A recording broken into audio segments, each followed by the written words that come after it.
Hey everyone, welcome back to the Paranormal M channel.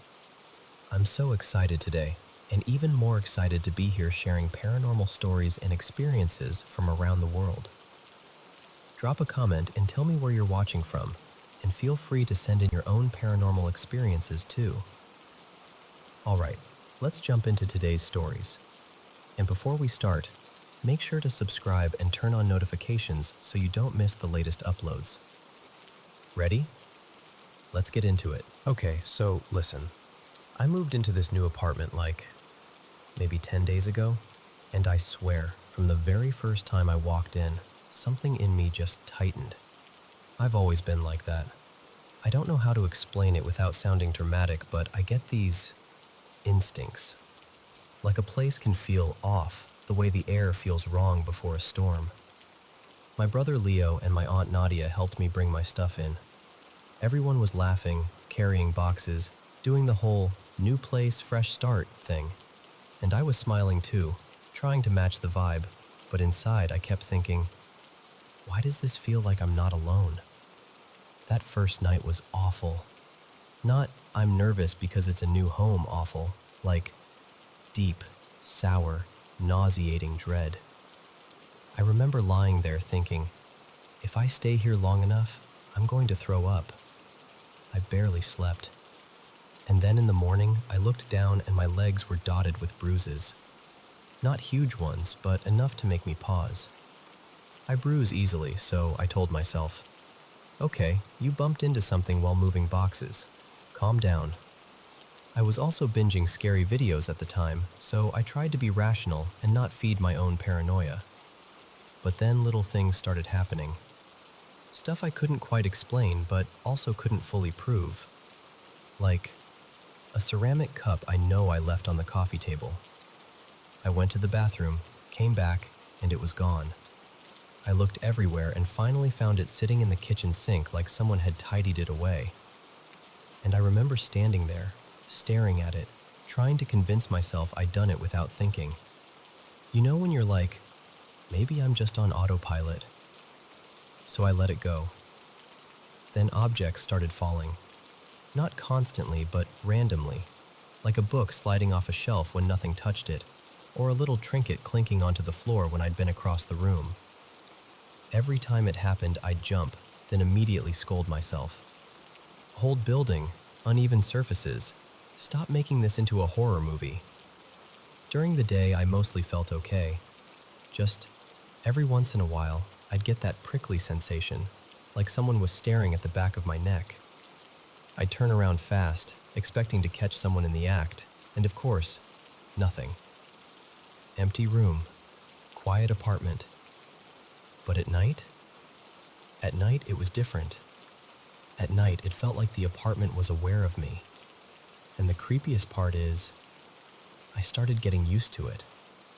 Like, I'd do my little routine, check the hallway, peek into the bathroom, look into the bedroom corners, and everything would be normal.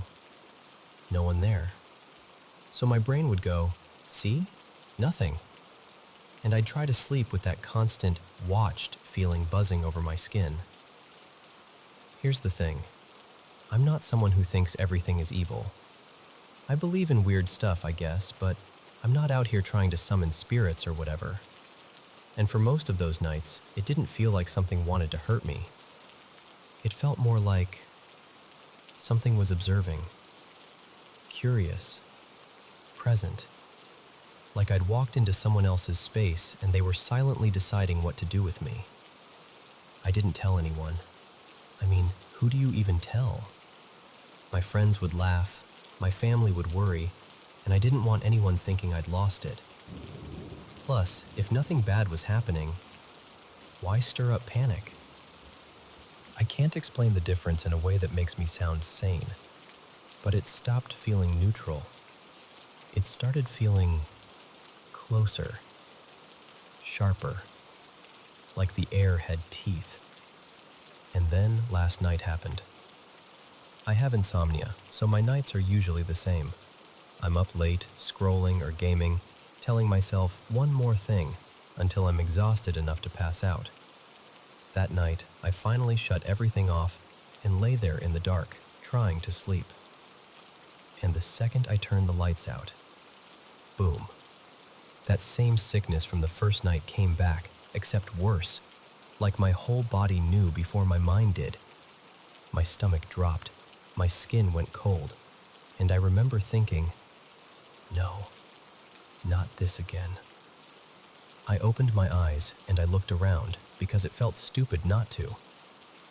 And I saw something. Not like a clear face, not like a person standing there under a lamp. More like a shape. Like the suggestion of a woman, tall and thin, made out of darkness that didn't match the darkness around it. And the moment my eyes locked on, it was gone. Like it blinked out. My heart was going crazy, but I did what I always do. I tried to explain it away. You're tired. You're stressed. Your eyes are playing tricks on you. So I closed my eyes again and forced myself to breathe like everything was normal. And then my brain served me this image, totally uninvited. A woman reaching for my feet. Like the kind of intrusive thought that's so vivid it makes you flinch. And right as that image hit, I felt my left foot get wrapped in this buzzing pressure. Not a hand, not fingers, more like, imagine electricity pooling around your skin, like a tight, static glove. It wasn't painful exactly, but it was wrong. Like my body recognized it as not mine. I freaked out. I kicked my blanket off and sat up fast, staring down at my feet like I expected to see burn marks or something. And that's when I saw it again. This time, it wasn't across the room. It was closer, like it had crouched low, half hidden near the side of the bed, almost like it was trying to tuck itself out of sight. And I know how that sounds, I do, but I swear I saw the outline, the shape, the presence of it. And then, right after, I heard a sharp rustle, and this takeout bag from the night before, mine was a crumpled fast food bag on the table, just got knocked onto the floor, like a quick, impatient swipe. Then nothing. No more movement. No more sound. Just me sitting there, shaking, staring into the dark like it might happen again. I stayed awake for a while after that, maybe an hour, until my body finally caved and I fell asleep out of pure exhaustion. Which honestly makes me feel even worse, because it's like, I'm so tired I'll sleep even when I'm terrified. So yeah, that's where I'm at. And I don't know what to do. I don't know if I'm imagining things, or if I've gotten into my own head, or if something is actually in this apartment with me. I just know the feeling changed, and last night felt like a warning. And I'm scared now. Like, for real scared. What would you do?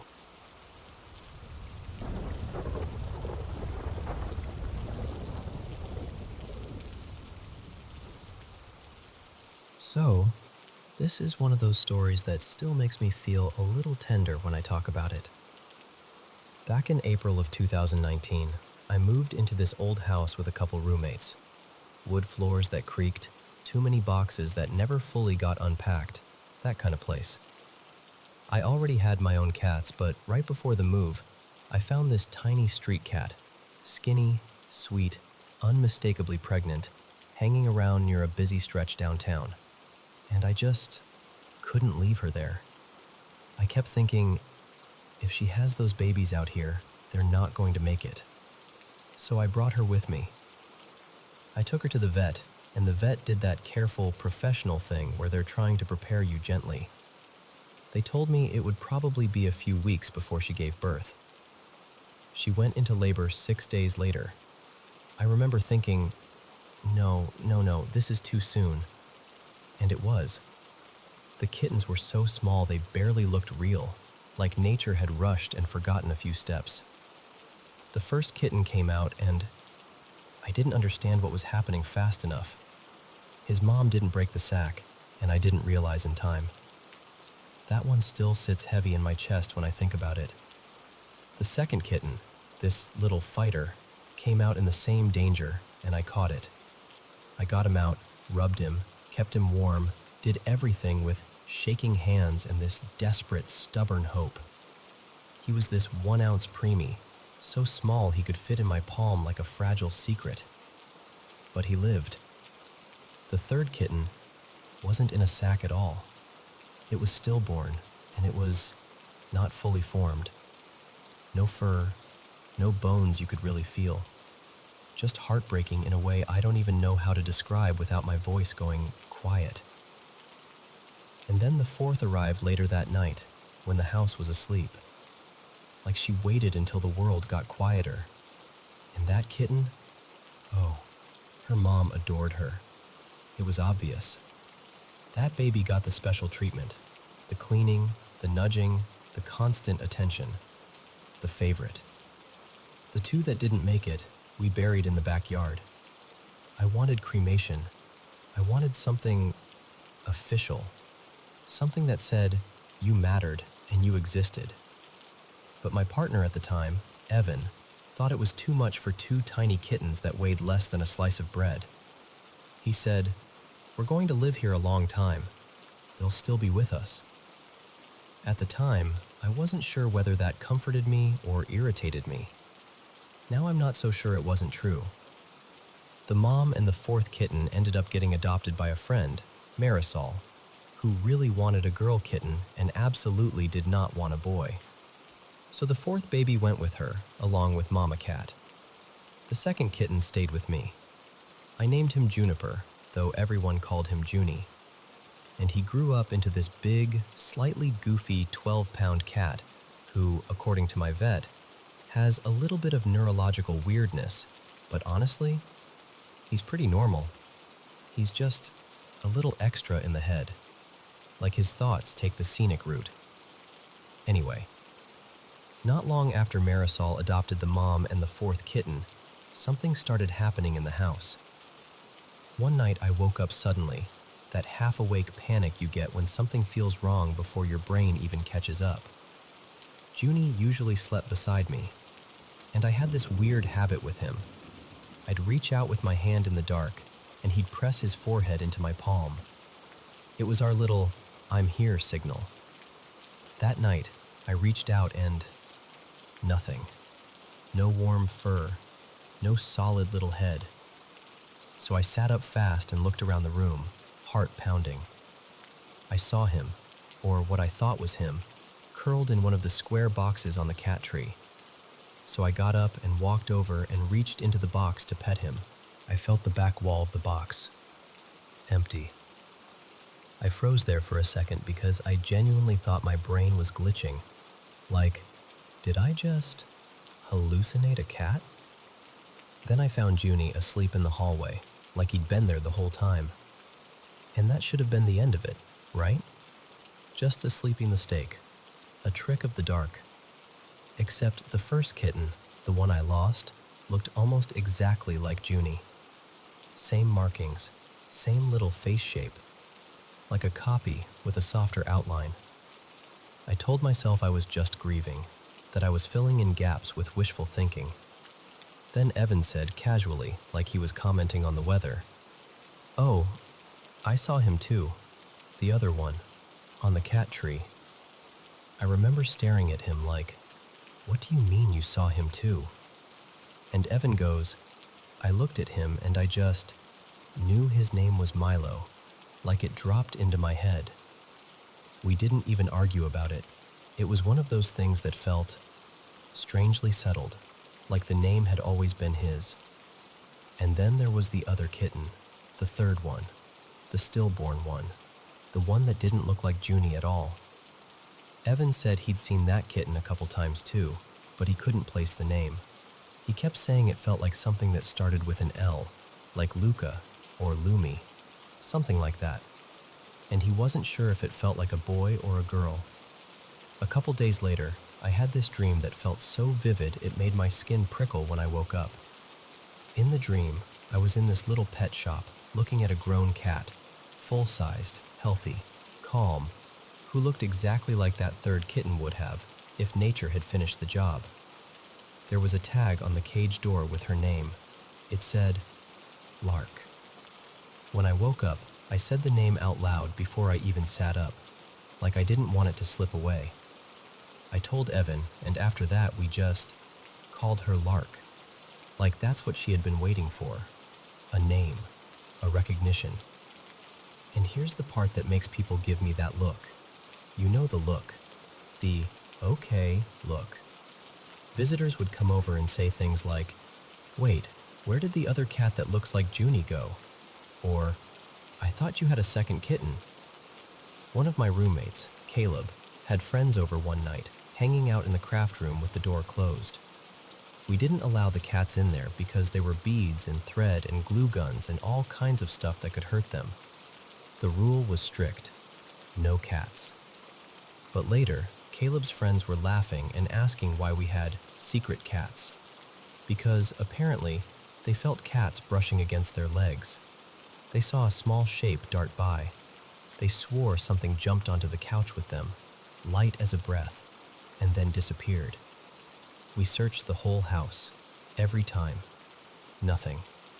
And the weirdest part is, it never felt scary. Not once. It felt familiar, protective, like someone checking the perimeter.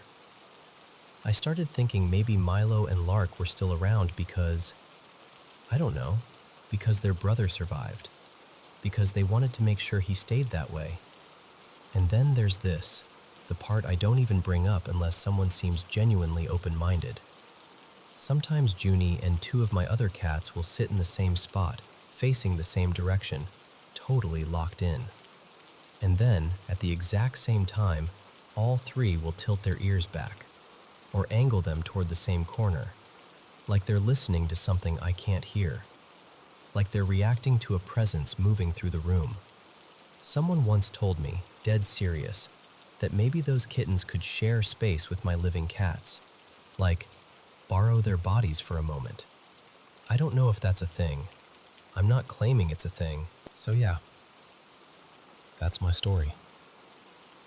2 kittens that didn't make it, and somehow still feel like they never really left, like they're tucked into the corners of the house, like little warm shadows, like love refusing to go quietly, just hanging around to keep watch over the one who survived.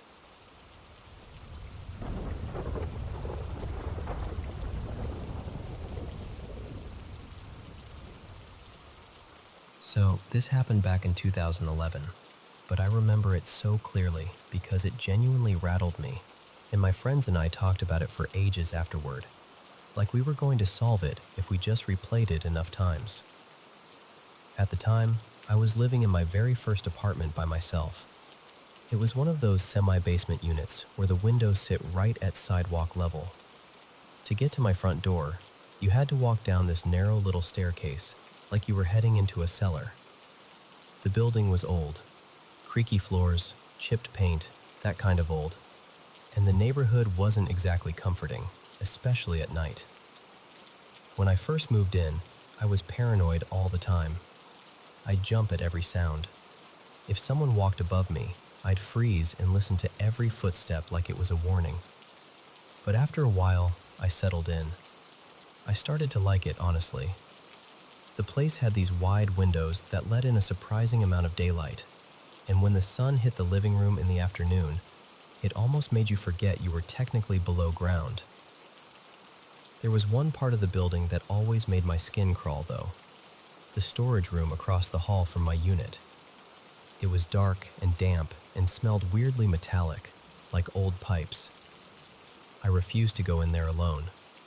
If I had to grab something, I'd text a friend like, "Hey, can you come be my emotional support human while I get a box?" People laughed, but they still came. Anyway, the reason I ended up leaving was complicated. I'd gotten married really young, barely out of my teens, and the relationship ended fast. The divorce itself wasn't the scary part. It was the aftermath. My ex, Mason, wasn't violent or anything, but he had this habit of showing up when he felt like it, acting like boundaries were negotiable. I didn't want him knowing where I lived next. I just wanted space, quiet, a clean break. And weirdly, the moment I started packing to move, that's when things got unsettling. At first it was small, like I'd set my keys on the kitchen counter, always the same spot. Then the next morning I'd be tearing through my purse, checking the couch cushions, feeling ridiculous.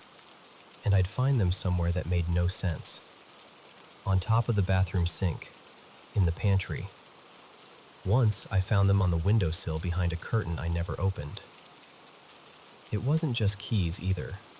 A little tin of cat treats I used daily, my MP3 player, a hair tie I knew I'd left on my nightstand. Things would vanish overnight and turn up later in places that felt wrong.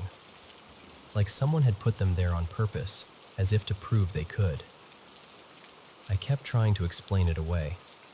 I told myself, okay, Harper, you're packing. You're stressed. You've got friends stopping by. You're scatterbrained. That sounded reasonable enough, so I clung to it. But then I started getting this sensation, this heavy, prickly feeling, that I wasn't alone in my own apartment. And the thing is, it didn't make sense. My blinds were always closed. The windows were at street level, sure, but you couldn't really see in unless you pressed your face right up to the glass, and I'd absolutely noticed that. Still, I'd catch myself turning around quickly, like I'd heard someone inhale behind me. Or I'd pause mid-task and just listen, because everything suddenly felt too quiet, like the room was holding its breath. I told myself it was nerves, moving jitters, the stress of wanting to disappear from someone's radar, all of it piled together. Then came the night I can't explain. I woke up suddenly, like the kind of wake-up where your heart is already racing before you even know why. For a split second, I thought one of my cats had jumped onto the bed and startled me. I blinked, trying to focus in the dark. And that's when I saw him. I didn't scream. I didn't even breathe. My whole body locked up so hard it felt like my bones went cold. I remember staring, trying to force my eyes to make sense of it. And then I did that thing where you blink hard and look again, like you're clearing sleep out of your vision. And when I looked back, it was gone. Just gone. No movement, no sound, no footsteps. Nothing. The end of the bed was empty, like it had always been. The cats were still asleep. The room was still. My blinds were still shut. And I lay there, wide-eyed, feeling like my apartment had turned into a different place entirely. The next day, I told my friends. Of course I did. And my friend Talia immediately went, "That's a ghost." Like it was the most obvious thing in the world. At the time, I didn't know what I believed. Honestly, I still don't. Part of me thinks maybe I was half dreaming. Maybe my brain stitched together shadows and stress and exhaustion into something terrifying. But another part of me, the part that remembers how real it looked, how present it felt, can't shake the thought that something was there. And what freaks me out the most isn't even the figure itself. It's the timing. Because the weirdness didn't start when I moved in.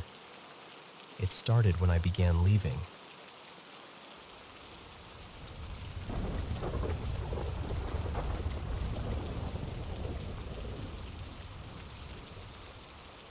So, I've been binging a bunch of paranormal stories lately, and it finally reminded me that I've got one of my own.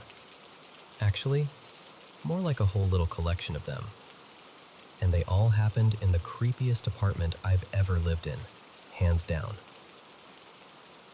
Okay, back in 2012, my partner, Evan, and I moved in together for the first time. I'd just moved to his state so we could live near his university, and because it was a college town, finding a place was brutal. Everything was either snapped up instantly, didn't allow pets, or required proof of employment, none of which I had yet. We did have a cat though, so we ended up taking this apartment from a landlord who gave off major don't ask questions energy in a neighborhood where you very much did want to ask questions. We only saw the place once before signing, and I hated it immediately. Not because it was falling apart, it wasn't really.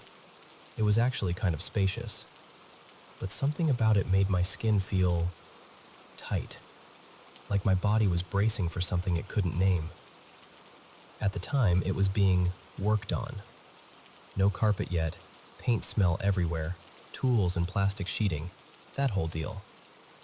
The emptiness made everything echo, and I told myself that was what felt so wrong.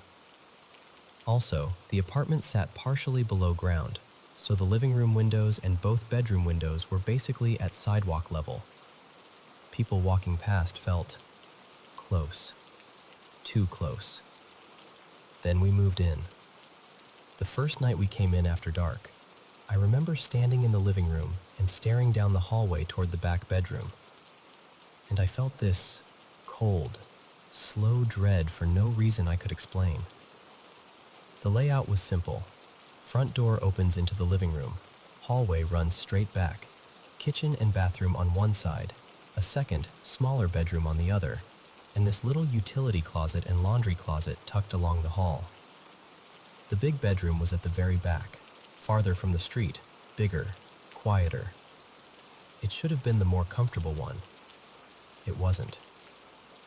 That back bedroom had this weird darkness. Like even if the lights were on in the hallway, the bedroom swallowed it. It always felt colder back there too, like the air never fully warmed up. And if I was alone in that room, I couldn't relax. I'd catch myself keeping my shoulders up like I was waiting for someone to tap me. I stopped sleeping well. I'd leave lamps on. I'd avoid getting up to use the bathroom at night unless Evan came with me. Yeah, I know how that sounds, but it was like my body refused to cross that hallway alone in the dark. A couple days after we moved in, I told Evan something that even I thought was bizarre. I said, "Our laundry closet freaks me out. I feel like one day I'm going to open it and see a man hanging in there." And I remember laughing right after, like, "Okay, brain, what are we doing?" Because why would you even think that? But the feeling was so strong I couldn't shake it. Anyway, the back bedroom got so bad that we eventually moved our bed into the smaller room closer to the front. And weirdly, immediately, I slept better. But then something else started ramping up. My sleep talking. I've always talked in my sleep. I'm one of those people who sits up with my eyes open and speaks like I'm in the middle of a conversation, and I don't remember a word of it in the morning. Evan wasn't used to that yet, so it really freaked him out. One night, I apparently sat straight up and snapped, "Stop it! That's not funny! Get those faces away from the window!" And Evan launches upright, because our bedroom window was right at street level.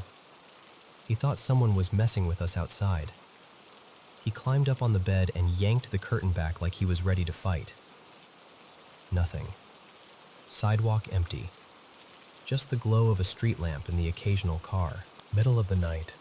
I'm out cold. And suddenly I sit up again and say, really clearly, "Who is that?" Evan wakes up instantly, because again, neighborhood, ground level windows, all of that. And he's scanning the room, thinking someone broke in. He whispers, "What? Who?" And I say it again. "Who is that?" But I'm not looking at the window. I'm staring at the closed closet door. He tells me, "There's no one here. Go back to sleep." And I get irritated, like genuinely annoyed he can't see what I'm seeing. I go, "The little boy in the green coat. He's right there. He has a white rabbit." Evan said the way I said it wasn't dreamy or nonsensy. It was like I was describing something obvious, like I was pointing out a chair in the room and he was pretending not to see it. And then I just laid back down. Evan didn't sleep much after that. I don't blame him. Fast forward almost a year. By then, I wasn't struggling to sleep anymore. At least, not the way I was in that back bedroom. But my sleep talking had turned into full-on sleep yelling sometimes, and Evan was exhausted from it. It was like whatever pressure had been sitting on me had shifted into my dreams. Then one night, I'm doing laundry, and I casually say, without even thinking about it, "God, I hate this closet. I still feel like I'm going to open it and see a man hanging in there." Evan just slowly turns and goes, "You said that when we first moved in." And I swear to you, I had completely forgotten. The words came out of my mouth like they were on autopilot. Hearing that I'd said the exact same thing months earlier made my stomach drop. A few nights later, I went to do laundry again. I opened the laundry door, and for a split second, the washer and dryer weren't there. It was just this dim little closet space, and there was a man hanging from above like he'd always been there. Flannel shirt, work jeans, heavy boots. I saw him for maybe half a heartbeat, and then the washer and dryer snapped back into place like a glitch corrected itself. I slammed the door so hard it hurt my hand and ran straight to Evan. I was shaking, trying to laugh it off because I didn't want to sound insane, but I was crying too, like my body was trying to pick one reaction and couldn't. Evan was quiet for a long time. Then he said, "Describe him." So I did. And halfway through, before I could even finish, he quietly filled in the rest of my description. Same clothes, same boots, because he'd seen him too. That was the point where my brain stopped trying to rationalize it. Because if it's just you, you can tell yourself you're tired, you're stressed, it's shadows. But when someone else confirms details you hadn't even said out loud yet, that hits different. That hits deep. We called a friend of Evan's, Marisol, who practiced Wicca and was one of the only people we knew who wouldn't immediately tell us we were being dramatic. She told us to come over. At her place, she did this whole cleansing ritual. Candles, herbs, murmured prayers, the works. She gave us a long strip of red fabric and told us to hang it above the front door as protection.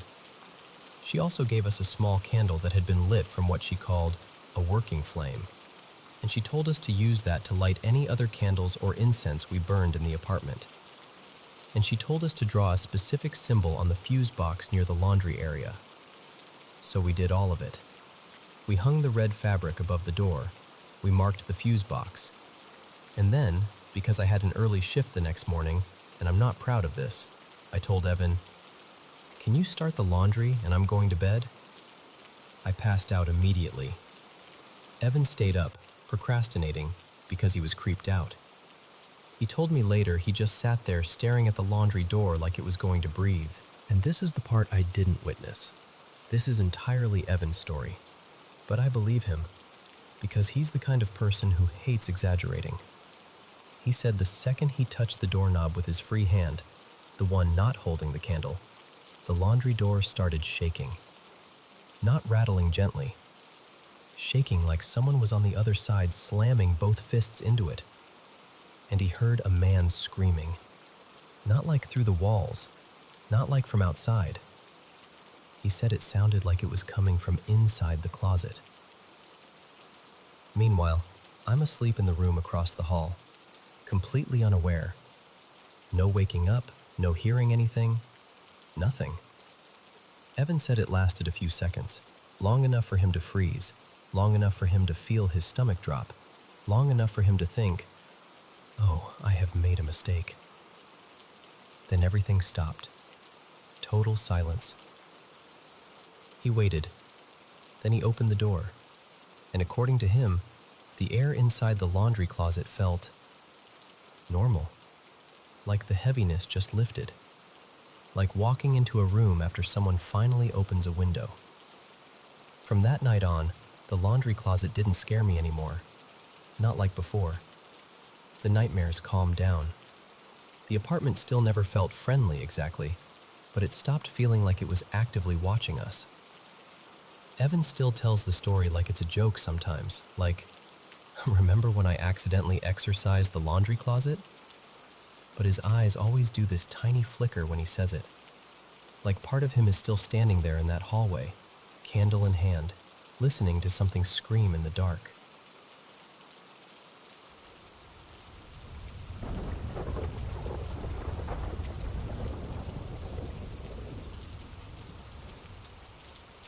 Hey, so before I get into the weird part, let me ground this in something really ordinary. Someone in my immediate family, my Aunt Marianne, worked in a British charity shop for over 2 decades, just quietly showing up, sorting donations, steaming clothes, chatting with regulars, doing the everyday work that keeps places like that alive. And if you've never had charity shops where you live, here's the quick version. People donate clothes, books, household bits, whatever they don't need anymore, and the shop sells it cheap. The money goes back into the charity. A lot of the staff are volunteers. It's not glamorous, but it matters.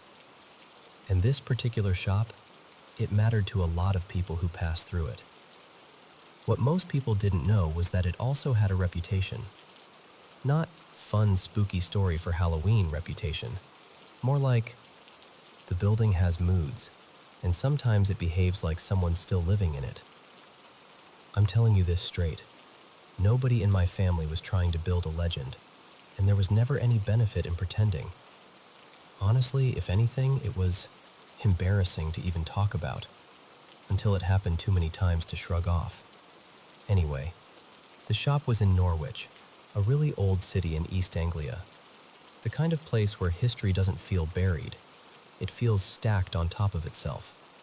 Medieval streets, plague history, old stone, old timber. The sort of city where you can walk past a building and think, that wall has watched centuries happen. The charity has moved since. Same road, bigger unit. But the old place, last I heard, was sitting empty. Now, the layout is important because a lot of what happened makes more sense when you can picture where people were standing. On the ground floor, you walked straight into the shop front.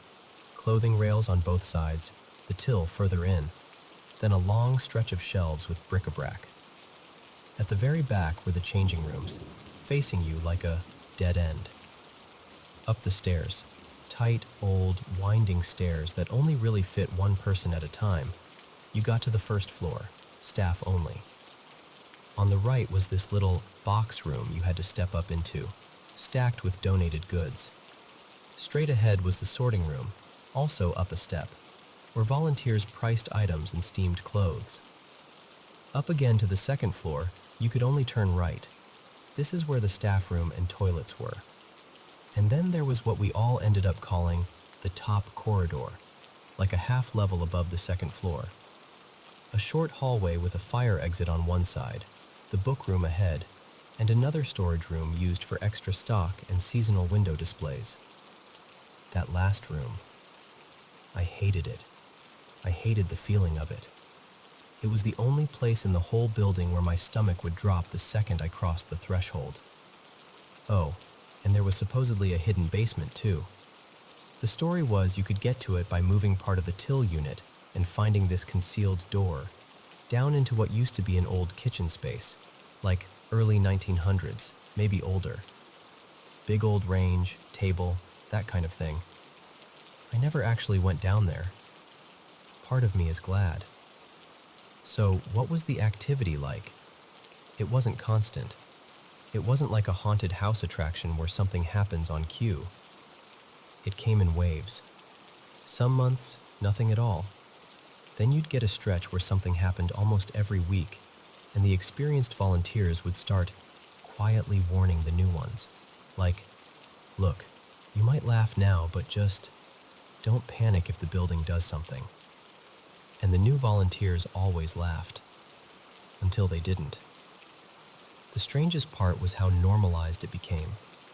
People would hear something, go check, find nobody, and then just go back to tagging shirts like it was a dripping tap. The main things people reported fell into a few patterns. First, shadow figures. Customers sometimes came out of the changing rooms saying they'd seen someone, like a person-shaped shadow, inside or just behind the curtain. One woman, apparently, got so shaken she was nearly in tears, insisting someone was in there with her. Marianne once closed up, locked the doors, and while she was finishing up downstairs, she saw a shadowy shape near the back, by the bric-a-brac in front of the changing rooms. Just a human outline where no one should be. Another time she came down the stairs and had that awful sense of being followed, then actually saw something behind her on the staircase, moving the way a person moves. And volunteers reported the same kind of thing upstairs too, especially in the box room and that top storage room near the books. A few people even claimed they'd seen someone through the front window, when the shop was clearly empty and still locked before the manager arrived.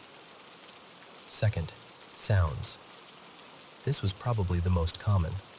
Footsteps, heavy, purposeful steps, when no one was there. Doors opening and closing, including doors that were locked. It was especially noticeable after hours, when the shop was quiet and you could hear the building settling.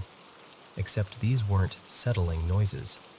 These sounded like someone moving with intention. Most of the time, it seemed to come from the second floor and that top corridor, like the fire door being pushed open and then shut. But that door was secured. People would go check, and it would be locked exactly as it should be. Sometimes it happened right near you, too. You'd be in the sorting room and hear the unmistakable sound of someone stepping into the hallway, like they were about to come in. And then you'd look up, and there'd be nobody. No movement, no light shift, nothing. The staircase was a hot spot as well, like hearing someone coming down quickly and your body bracing for a person to appear. And then nothing. Third, touching. This one really bothered people. Customers in the changing rooms would sometimes complain that someone had brushed them or touched them through the curtain, like a hand, a tap, a little push. And yes, you could argue maybe someone could have done it, except the volunteers were trained to watch the changing rooms closely to prevent shoplifting. The changing rooms were in direct line of sight of the till, and you needed a little disc or token for each item you tried on. Staff were paying attention. When people said it happened, there often just wasn't anyone nearby who could have done it. Staff got it too. Taps on the shoulder, a touch on the arm, sometimes enough to make someone spin around expecting to see a coworker right behind them. It seemed to happen most upstairs, especially in the box room and that top storage area. And then there was the fourth category, the one nobody likes admitting out loud because it sounds the most ridiculous. Poltergeist-type stuff. Books opening by themselves. Pages flipping like someone was thumbing through them. Books sliding or even launching off shelves in the book room. Boxes shifting when nobody was touching them. Furniture nudging out of place. Things downstairs falling or being knocked over when there was no obvious reason. Sometimes with enough force that it didn't feel like a simple wobble. Doors slamming. And the creepiest part? Staff would hear what sounded like big items being dragged around in a room nobody was in. And when they opened the door, everything would look perfectly normal. Nothing moved. No sign of disturbance. Just silence, like the building was holding its breath. Now, my own experiences. By the time I had them, this stuff had already been a regular topic in my family. So I grew up hearing it the way you'd hear stories about a difficult neighbor. Half believed, half filed away, always told with a slightly careful tone. My first experience happened when I was little, maybe 8 or 9. My dad had taken me and my brother out and bought us these cheap toy weapons, plastic swords, one of those little bow and arrow sets. And afterward, we went to the charity shop after closing to pick up Marianne. The shop was locked, quiet. The adults were upstairs in the office on the second floor. I was on the first floor, messing around with my toys, feeling like I had the whole building to myself. And those stairs, listen, those stairs were steep, narrow, twisting, the kind of stairs where you need to pay attention. I didn't. I took a wrong step and pitched forward, and I should have gone down, hard, head first, the kind of fall that can really hurt a kid. But I didn't fall. It's hard to explain without sounding insane, but I felt something invisible, grab my legs and hold me. I ended up stuck upside down, like my lower half was anchored in midair. I remember my arms flailing and my face hot with panic, screaming because my brain couldn't understand why gravity had just stopped working. And I remember seeing my feet, rigid in place, and the stairwell ceiling beyond them. My dad came running down and grabbed me. Later, he told me the strangest part wasn't even my screaming. It was that he saw no one holding me up. Just his kids somehow balanced in a way that shouldn't be possible. And I wasn't some nimble little gymnast. I was clumsy, honestly. If I'd been alone, I think I would have convinced myself I imagined it. But there were adults there. People saw it. My family has this long-running idea of guardian angels, moments where someone gets saved from something that should have gone badly. And they've always counted that as one of those moments. Whether it was connected to the shop, I don't know. Because for a long time, the shop didn't feel personal. Most of what happened there felt random, almost like echoes repeating. Until the second time. Fast forward a few years, early 2000s. I was a teenager, going to college in Norwich. On days Marianne worked, I'd sometimes meet her at the shop after closing. We'd sit upstairs and wait for my dad to pick us up. Just the two of us in this locked building, the street outside quieting down. And around that time, it had been calm. Not much to report. No big stories lately. So one evening, we're sitting in the office, chatting, and I ask casually if anything odd has happened recently. And Marianne goes, "Honestly, it's been quiet for ages." And I don't know why I did this. Maybe I'd been watching too much late-night ghost TV. Maybe I just wanted to prove to myself it was nonsense. But I got cocky. I actually called out into the building. Something like, "If anyone's here, let us know." That kind of stupid challenge you only make when you think nothing will answer. And almost immediately, a crash from the top corridor, like something large falling. Then footsteps, fast, coming down from that top level to the second floor, running right past the open doorway of the office. We both looked, saw nothing. Then the footsteps kept going, down the stairs, full speed. Then a slam from the first floor, the sorting room door closing hard. And after that, it sounded like someone was tearing the sorting room apart. Bangs, scrapes, shifting, like a person throwing boxes around in anger. Marianne went white because her first thought was practical. Oh my God, we've locked ourselves in with someone. A shoplifter, someone hiding. And because I was 17 and apparently expendable, she sent me down to confront them. I was terrified. I'm not a fighter. I hate confrontation. But I also didn't want to believe it was anything else. Because if it wasn't a person, then what was it? So I went down. And as I descended the stairs, I could still hear the chaos in that sorting room. It sounded real. It sounded physical. I reached the door, pushed it open, and the moment I stepped inside, everything stopped. The room was square, one entrance, no windows to climb out of, no second door. Nowhere a person could have gone without passing me. And nothing was disturbed. No boxes tipped, no rails moved, no piles on the floor. It was like the sound had been playing for us, and the second I entered, someone hit pause. I can't explain that. I still can't. And then the third experience. This one was quick, but it was the one that made my stomach drop because it was so visible. Another evening, I'm downstairs with Marianne, about to lock up. The shop is quiet, lights still on, nothing dramatic. We're doing the last little check before leaving, and a handbag, resting on a shelf, suddenly flew off. Not slid, not toppled down the front. Flew outward into the room, landing a good meter or two away like it had been flicked or thrown. We both just stared at it. Because there's a huge difference between something falling and something being sent. And I've also seen books come off shelves in there too. Again, not the gentle, gravity did its thing kind of fall. More like an interruption, like the air itself got impatient.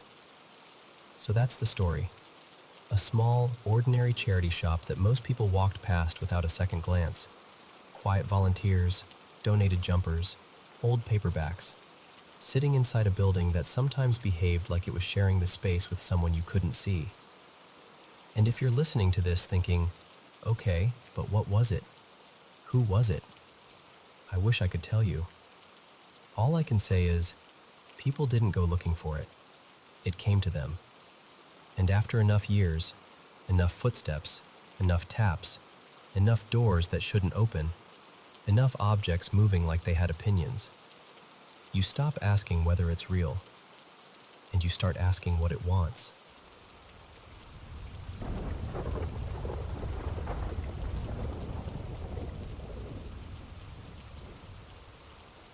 Okay, so let me set the scene, because the place matters.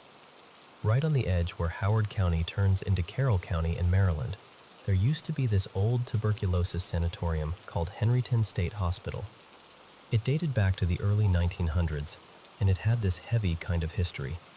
Originally meant to treat black tuberculosis patients, though a lot of people who grew up around there will tell you it felt less like treatment and more like being tucked away where nobody had to look at you. That's the feeling you get even just hearing about it. And in front of where the hospital sat up on the hill, there's the Patapsco River, wide, shallow, usually calm. In summer, you can kind of pick your way across it if you don't mind wet shoes. But in winter, forget it. You have to hike down to this old railroad tunnel, still active, still humming, and cross over there, then trek back through the woods toward the base of the hill. That hill is important.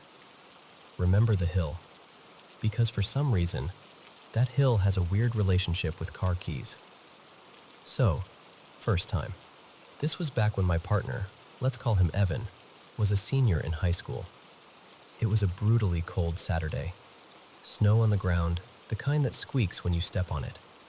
Evan and two of his friends, Dylan and Marcus, decide it would be a genius idea to go explore Henryton.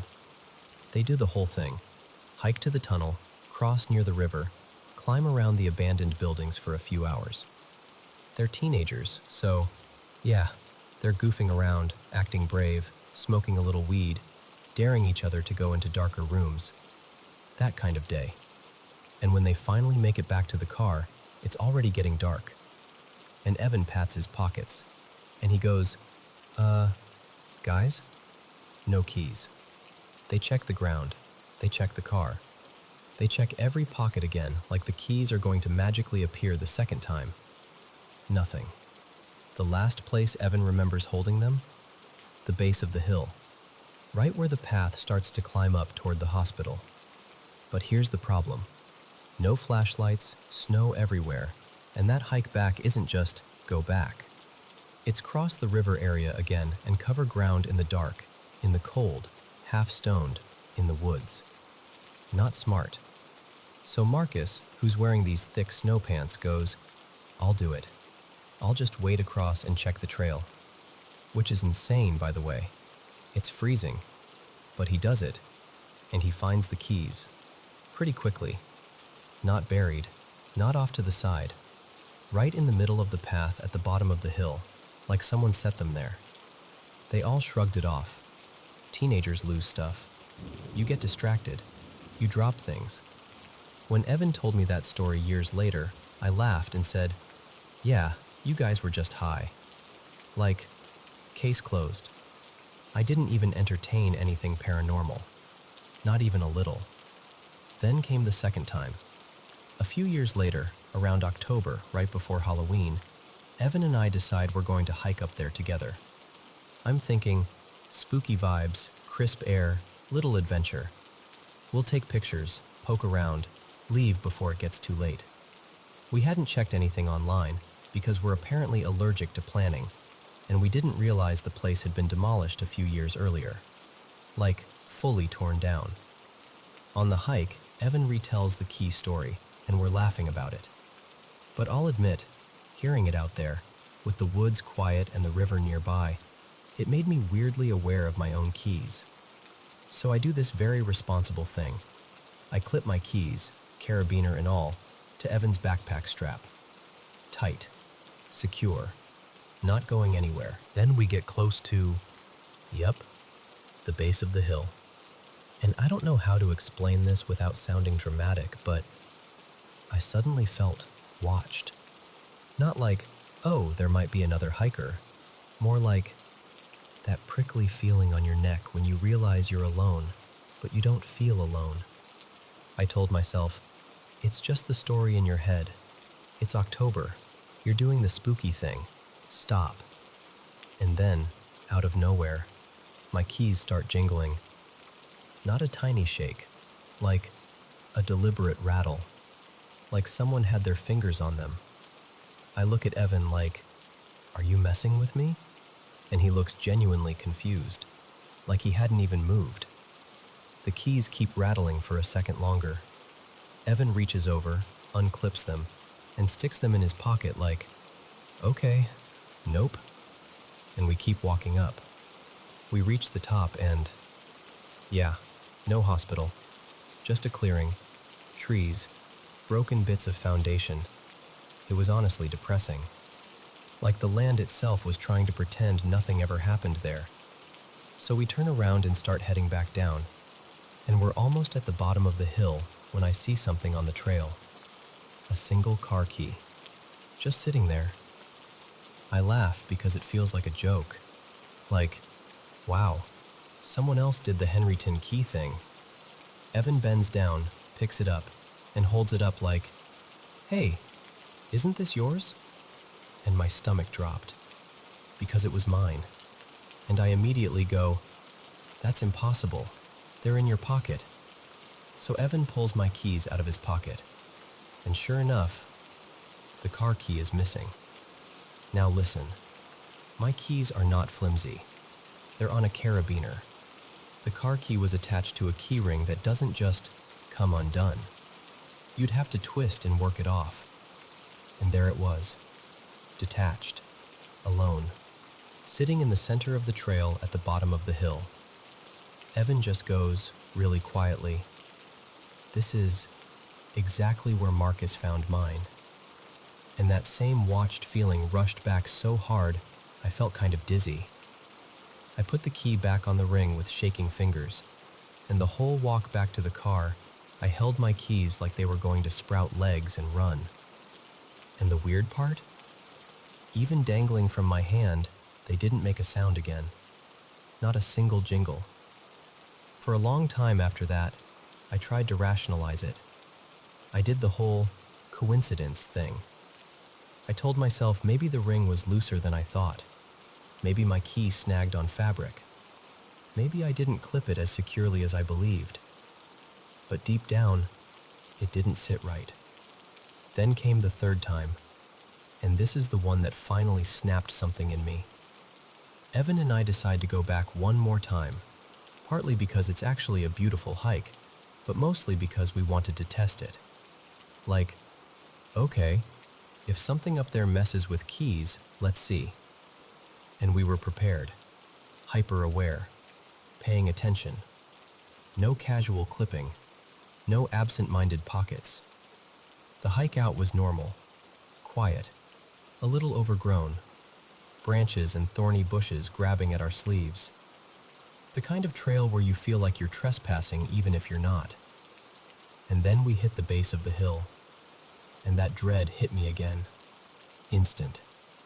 Like stepping into a colder patch of air. I kept looking behind us, expecting to see, I don't know, a person, a deer, anything. Nothing. Evan had his keys in his pocket, but he did this thing on purpose. He left the top of the keychain just visible, like bait. Like, if you're going to do it, do it. We walk up the hill. Nothing grabs them. Nothing jingles. But the deeper we got, the stranger I felt. Foggy, dreamy, disoriented, like my brain wasn't fully in my skull. And I didn't say anything because I didn't want to influence him. We reached the clearing. We stand there a minute. It's quiet in that unsettling way quiet can be, where you realize you're listening too hard. We start walking back down. At the bottom of the hill, Evan goes, half joking, "Well, guess the ghosts are over it." And he shoves his keys deeper into his pocket like, "See? Nothing." Then we wander along the train tracks for a bit, trying to find another trail Evan remembered. We don't find it. So we turn back, and I'm walking a few paces behind him. And we're not even on the hill trail anymore. We're near it, but not on it. And that's when I see it. Out of the corner of my eye, Evan's little headphone case, attached to his keychain, starts to rise out of his pocket. At first I think, oh, his pocket snagged weird. Movement, friction. But then it keeps coming. Slowly, smoothly. And the rest of the keychain follows, inch by inch. And here's the part that makes my skin crawl even now. The keys didn't fall like they should have. They didn't dangle down naturally as gravity took over.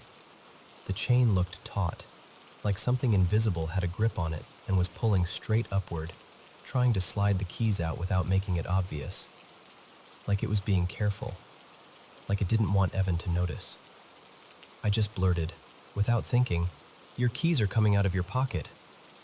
Evan stops, looks down, and then looks at me with these huge eyes, like he already knows what I'm going to say before I say it.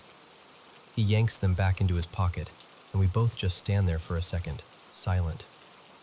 And the creepiest part? It only happened right there, right in the vicinity of that hill. Not on the rest of the hike, not before, not after. 3 separate trips, 3 separate moments, same general area, same weird pattern, keys moved, keys missing, keys pulling themselves out like someone was messing with them. I don't call myself a skeptic anymore, because once? Fine. Twice? Weird. But 3 times? 3 times feels like something, or someone, still lingering around that place, even after the buildings are gone. Like the hill kept the memory. So, if you ever find yourself hiking near where Henryton State Hospital used to be, enjoy the view, take pictures, but for the love of God, keep a close eye on your keys.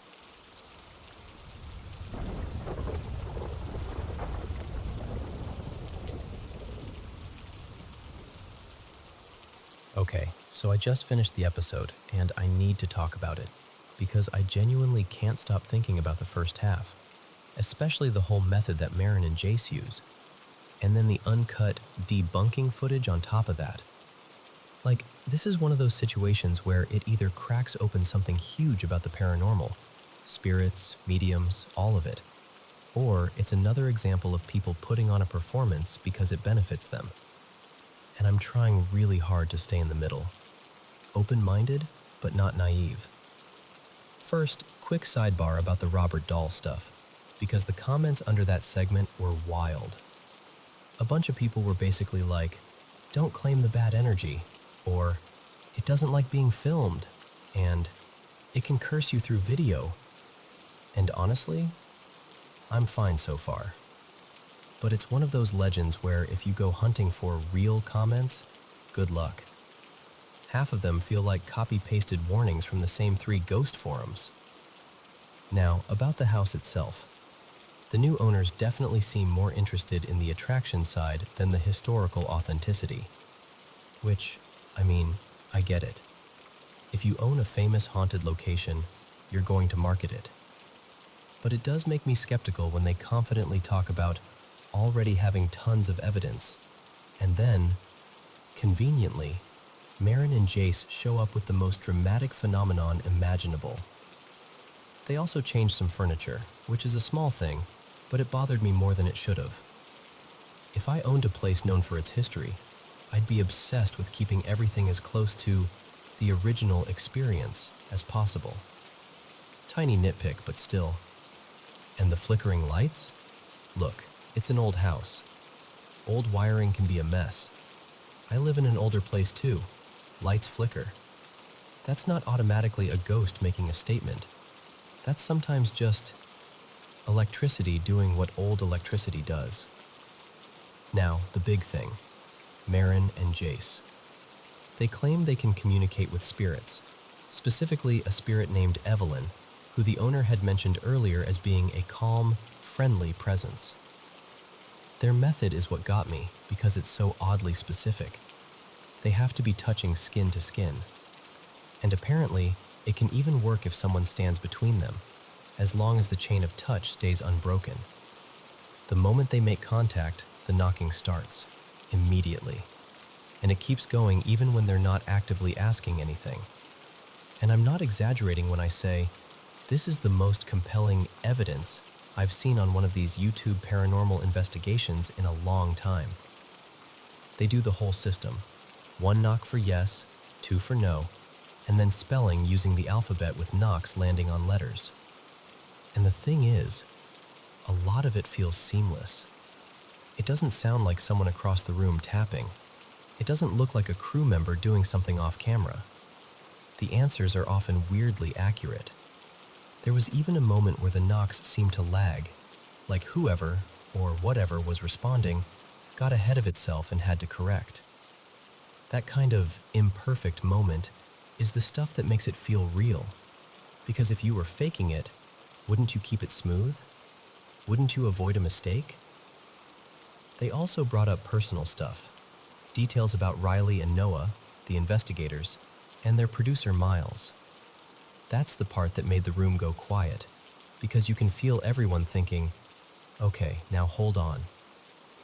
And to their credit, they did try to rule out simple tricks.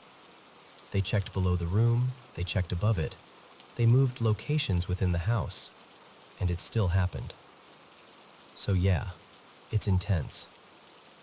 And I'm not saying that to be a buzzkill. I want this to be genuine.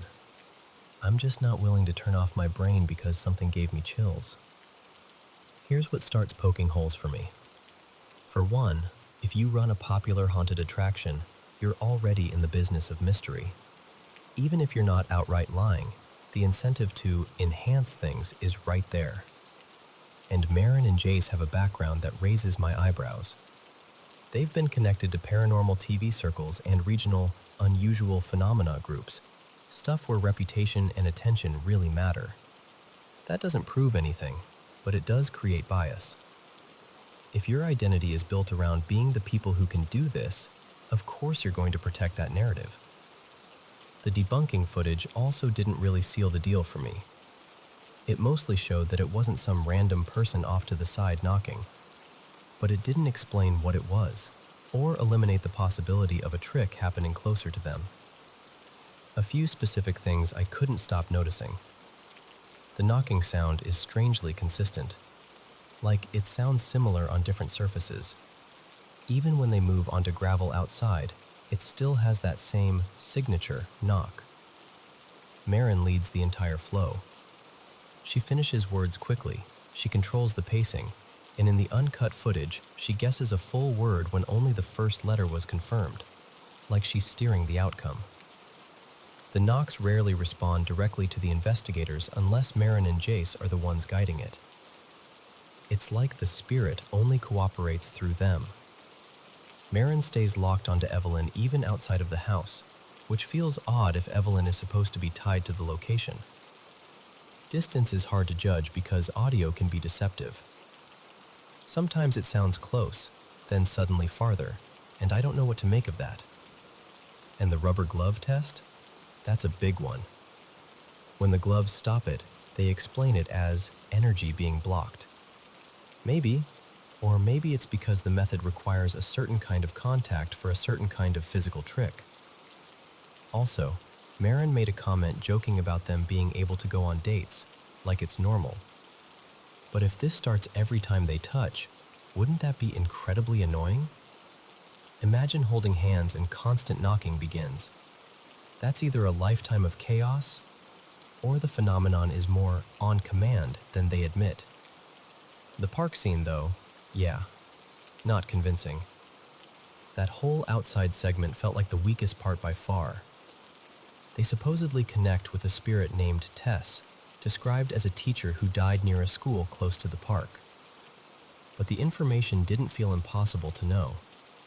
It felt like the kind of thing someone could find with one quick search, especially if you're local or you've done this before. Two moments stood out as, "Wait, what?" to me. One, when they learned Tess was a teacher, Riley asks if the park used to be a school, and Marin almost says yes, then abruptly pivots to no. It's subtle, but it's the kind of slip that makes you wonder what she was about to commit to. And two, Marin seemed to assume the spirit was female before that had been established. None of that is a smoking gun. It's just enough little weirdness that the mood shifts from "holy crap" to "okay, slow down." And honestly, the method itself is still murky. And the randomness is inconsistent depending on the location. In one setting, the knocks continue constantly, even during casual conversation. In another, they only happen when direct questions are asked. That inconsistency could mean different spirits. Or it could mean the method is being controlled more than they're admitting. Overall, I'm stuck in that frustrating place where I'm fascinated and skeptical at the same time. I want it to be real. I really do. But personal details about families are often accessible. If they had shown more of the producer's session, something harder to research, more specific, that would have helped. So for now, I'm calling it this: incredibly interesting, not fully proven, and absolutely worth watching with a clear head. And I hope the next part brings clarity, because if they start bringing in bigger, more influential guests, it could either mean they're tightening the investigation, or it could mean they're building a bigger show. Either way, I'll be watching.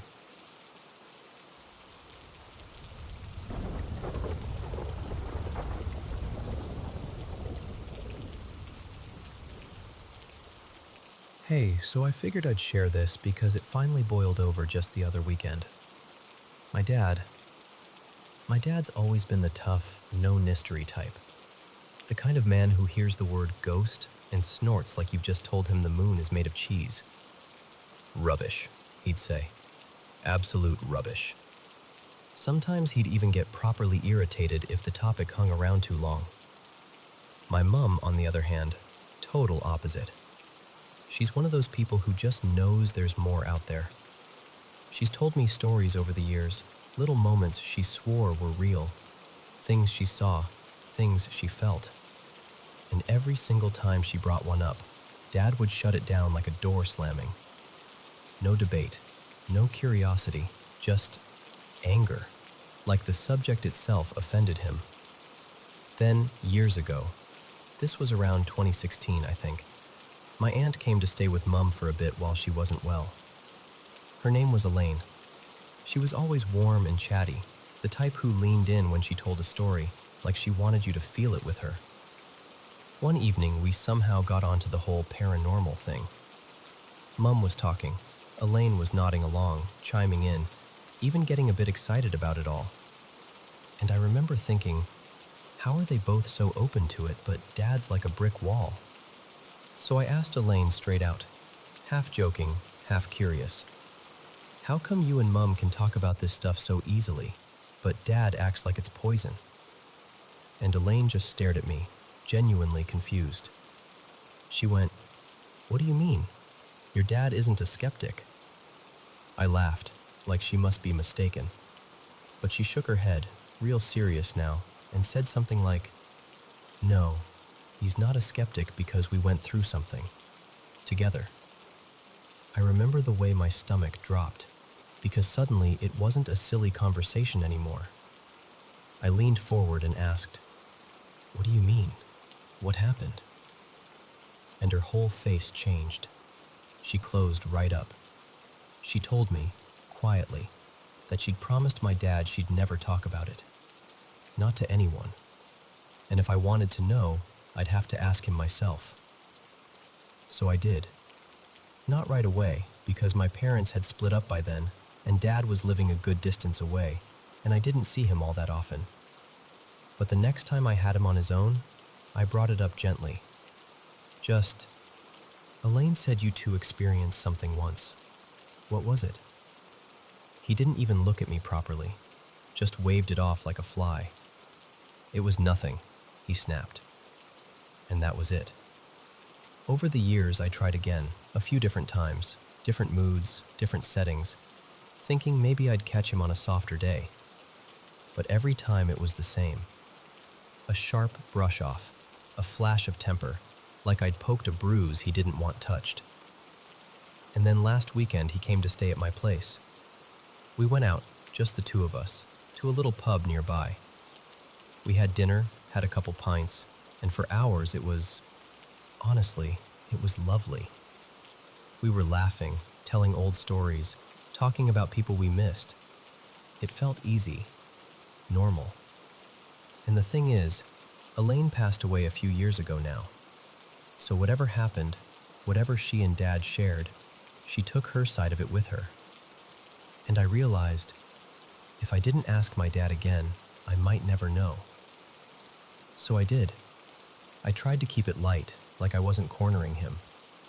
I said something like, "Dad, do you remember that thing Elaine said? About the night you two experienced something?" And it was like someone flicked a switch inside him. Instant anger. Sharp, hot, immediate. Right there in public, after we'd just been laughing our heads off, he suddenly looked ready to explode. It honestly stunned me. I put my hands up like, all right, calm down. I'm only asking because Elaine wouldn't tell me." His face went tight, then softer, like he was fighting himself, and he said, "Sorry, I shouldn't have snapped at you. Then, I really don't want to talk about that night." So I didn't interrupt. I just waited. He stared down at his drink for a second, like he was looking at something under the surface. And then he said, in this low voice I'd never heard from him before, "I've spent most of my life trying to forget what I saw, and I don't want it back in my head." And that was it. No details, no explanation, just that. And the thing that stayed with me, the part I can't shake, is my dad is not a man who scares easily. He used to work doors. Even now, in his late 70s, he's still built like a wardrobe and carries himself like someone who's always been able to handle whatever comes at him. But in that moment, sitting across from me in that pub, I saw something in his eyes I'd never seen before. Fear. Not the kind you laugh off, not the kind you put on for drama. Real fear. And honestly, that frightened me more than any ghost story ever could.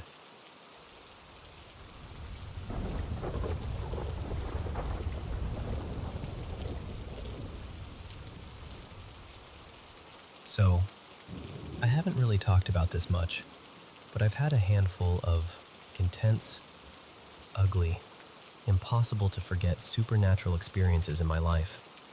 Stuff that messed with me for years. And then, almost like someone flipped a switch, it stopped about 3 years ago. But even though things have been quiet, it kind of changed me. I'm the type of person who notices the tiny shifts in a room, a sound that's one beat off, a feeling that doesn't belong. I don't go looking for it. I just can't not notice. Anyway, my partner Maya and I live in a 2-story townhouse, bedrooms upstairs.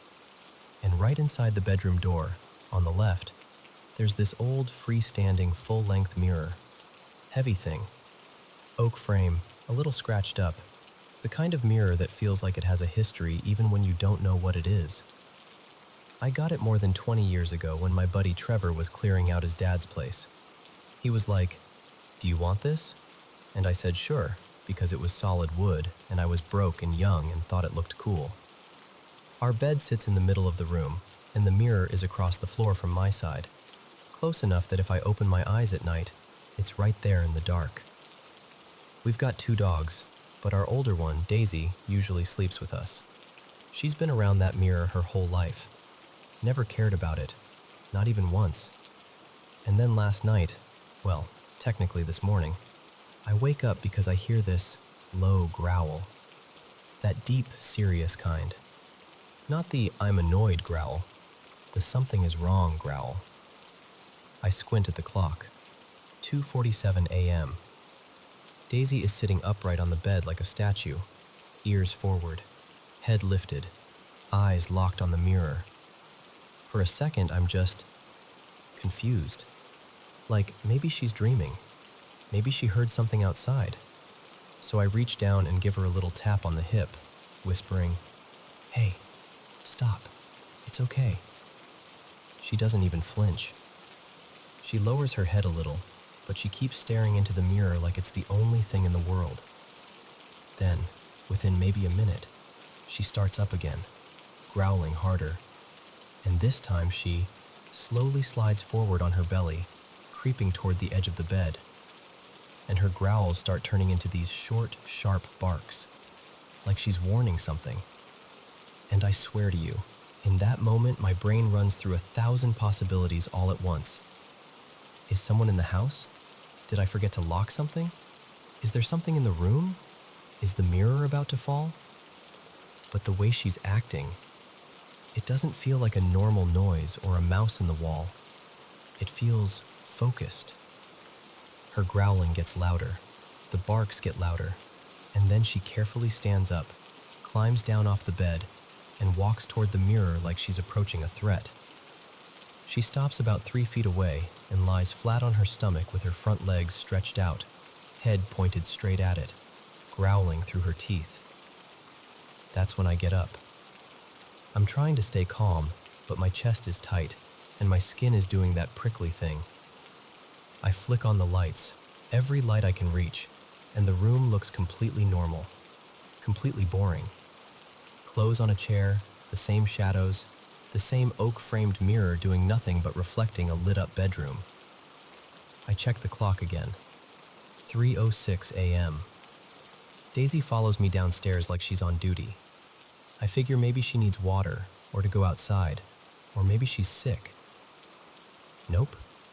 She doesn't want food, doesn't want water, doesn't want to go out, won't even take a treat, which is basically unheard of for her. So we go back upstairs. It's around 3:15 by then. Nothing. Just a mirror. And Daisy is watching the entire time. Quiet now, but alert. Eventually she seems to settle, like the moment passed. So I turn off the lights, get back under the covers, and she hops up into her usual spot. Same side, same position, facing the mirror. And I don't sleep for a while. I just lie there listening to the house. Every little creak, every distant pipe sound, every tiny settling noise, waiting for, I don't even know what, something to explain it. But the rest of the night stays quiet. No more growling, no barking, nothing.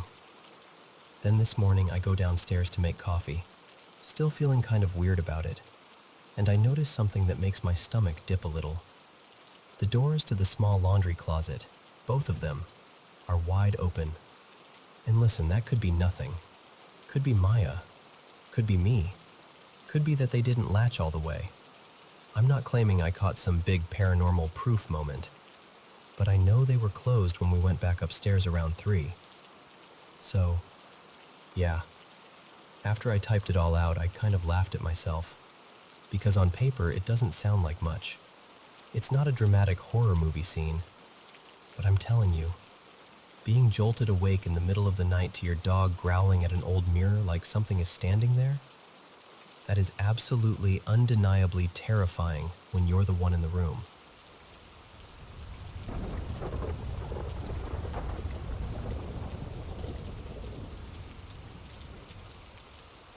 Okay, so my wife and I have been in this house for like almost a year now, about 11 months, and honestly, it's a normal house. Nothing creepy, nothing obviously wrong with it. The only thing is, the last owner was kind of a mess. You know the type, half-finished little repairs, old smoke smell that clung to the garage like it had been marinating there for years. The sort of upkeep that's basically good enough, I guess. So at first we're settling in, everything's fine. And then one day, I walk by and notice the back garage door is just wide open. Which is weird because that door stays locked. Always. It's one of those locks you can only turn from the inside, So when it's locked, it's locked. Immediately we're like, oh my God, someone broke in. We check everything. Tools? Still there. Boxes? Untouched. Nothing is missing. And the door from the garage into the house? Still locked, still solid, no damage, no signs anyone tried to mess with it. So we're standing there in the garage like, okay, then what was that? And then it happens again. Not every day, not even every week, but often enough that it starts to feel like this annoying little glitch in reality. We'd go out, find the back garage door open, and every single time we'd do the same routine. Inspect the lock, check the frame, test it, shove our shoulders against it, slam it a few times just to make sure it catches. Locked. Still locked. We even joked about it like, wow, guess the house is just dramatic. Or, maybe we've got a secret ghost who needs fresh air. But tonight is the first time I've felt that cold, prickly feeling in my chest that makes you stop laughing. Because I recently had surgery, pretty major, and they sent me home with pain meds, hydrocodone. Nothing fancy, just the kind you keep on the nightstand so you don't have to stumble around at 3 a.m. half awake. I had a little bottle beside the bed. I know I did. And I know there were around a dozen left because I'd stopped taking them the last couple days.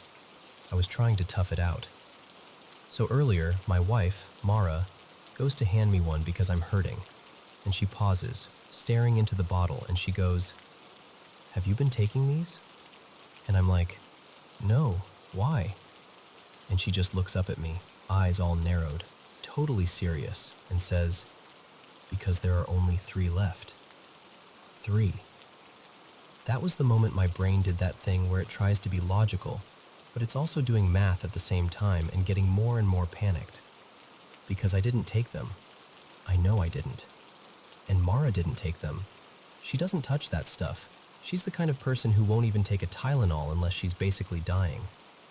So we're standing in the bedroom doing this quiet inventory of reality, and right as we're trying to make it make sense, she says, "Also, the back garage door was open again today." And it's like the two things click together in the worst way. Because here's the other part. There's an attic access panel in the garage, and there's another one in the hallway near our bedroom. And I've joked for months, like, haha, spooky show voice. What if someone lives up there? You know, because we watch those insane documentaries where somebody's secretly squatting in a crawl space and stealing food and watching the family sleep. It was always a joke, until it wasn't. So now I'm replaying everything in my head. All the times we found that door open, how it always seemed locked, how we'd slam it and double check it and swear to each other it couldn't be the wind, how nothing looked out of place, but also how we weren't exactly looking for subtle things, because why would we? And now I'm sitting here thinking, or something about that door isn't what we think it is. And then there are my missing pills. And I keep going back to this one thought that I don't even want to say out loud because it makes me feel ridiculous and scared at the same time. What if someone has been here the whole time and we just haven't noticed? Because there is no good reason for medication to disappear. None. And there is no good reason for a locked door to be open. So yeah, that's where I'm at, trying to decide if I'm spiraling or if something is genuinely, seriously wrong.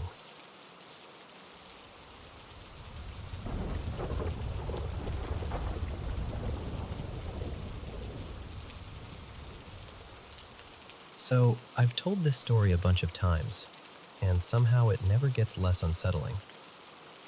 Before I was even old enough to remember her, my grandmother, my mom's mother, died of throat cancer. By the end, it had changed her voice completely. It wasn't just hoarse. Her voice got deep, rough, raspy, like it was dragged up from somewhere painful. That detail matters later.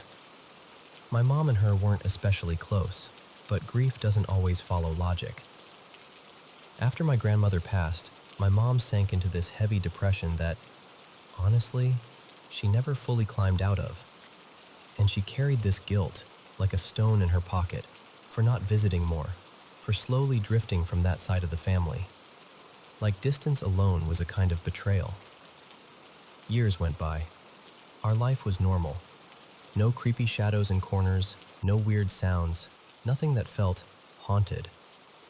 But my mom once told us something that stuck with me.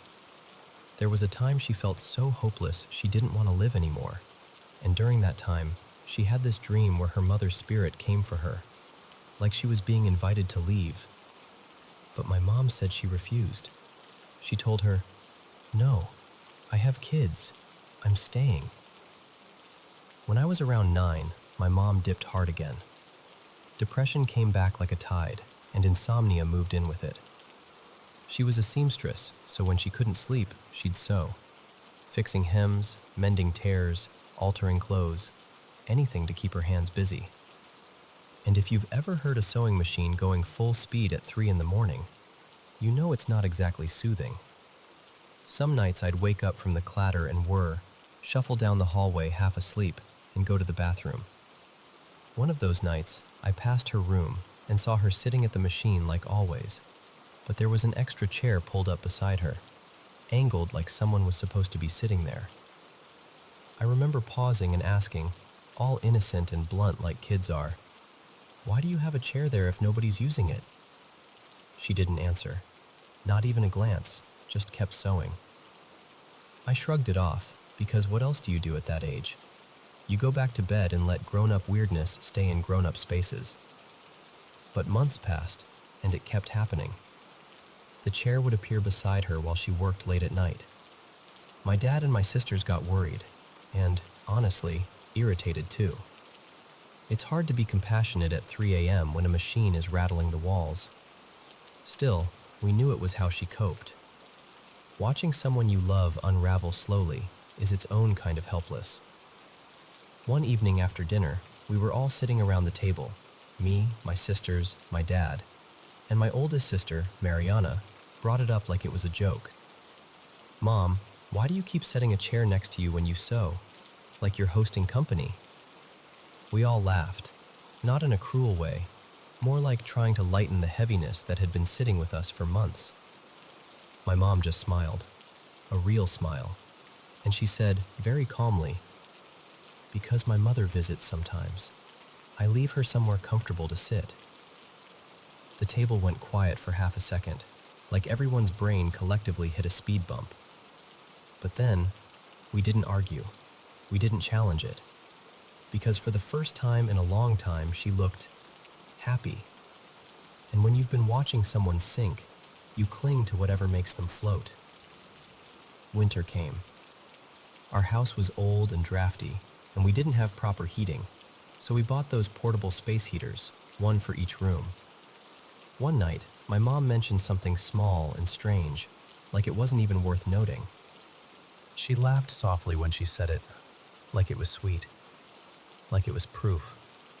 And again, we brushed it off.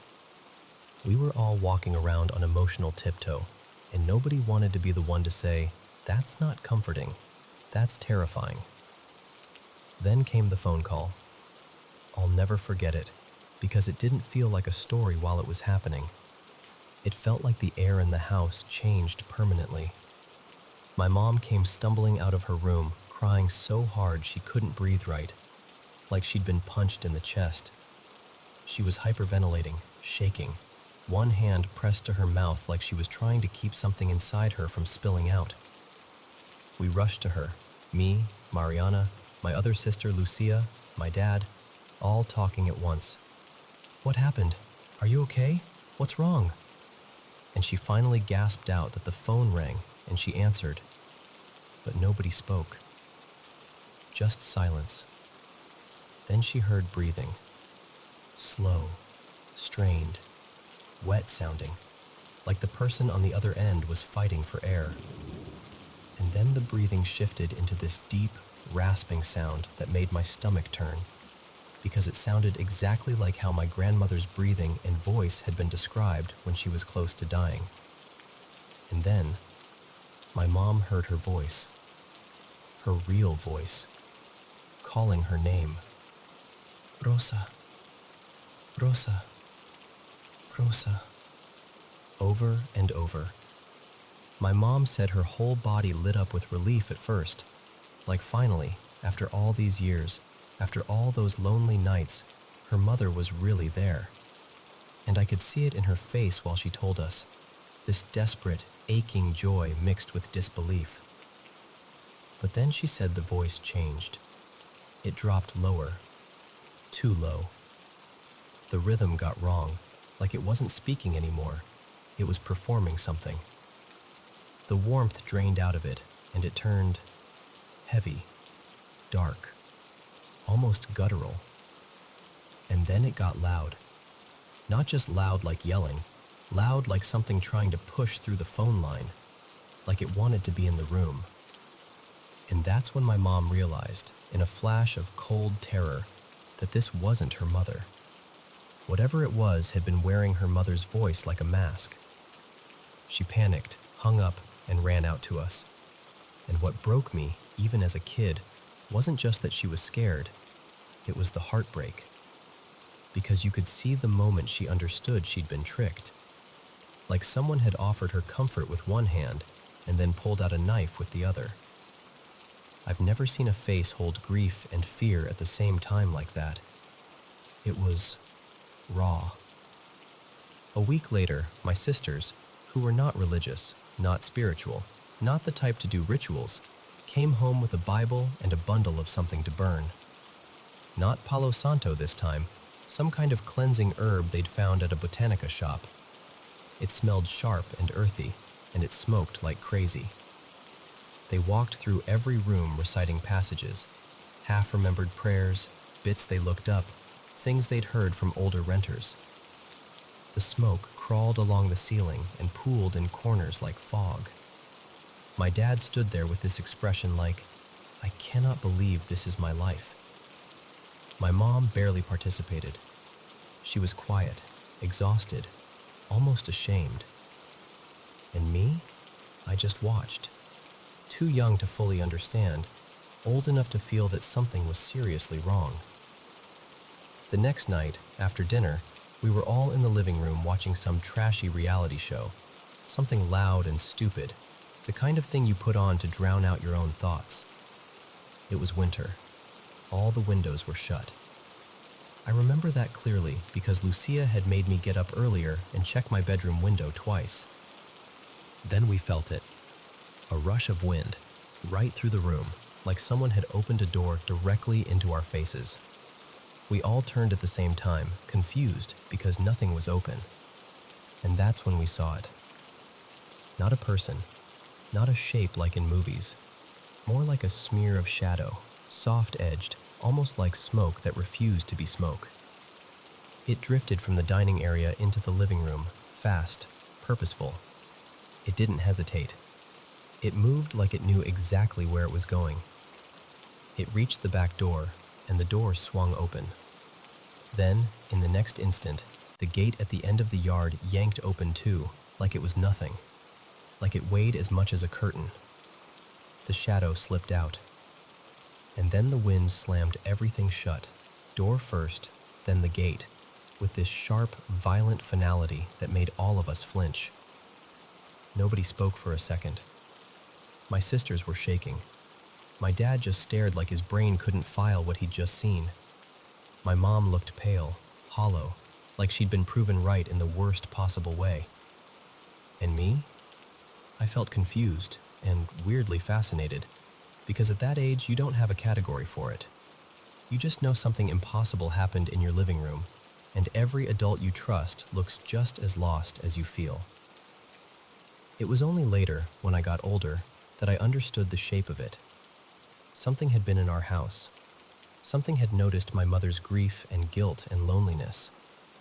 And it used her mother's voice, the exact voice her cancer had stolen and twisted, to get close, to get invited in, to be given a chair, warmth, space. And every time I tell this story now, it hits me fresh at the end. We weren't living with a ghost story. We were living with something that lied to our faces, and we all saw it.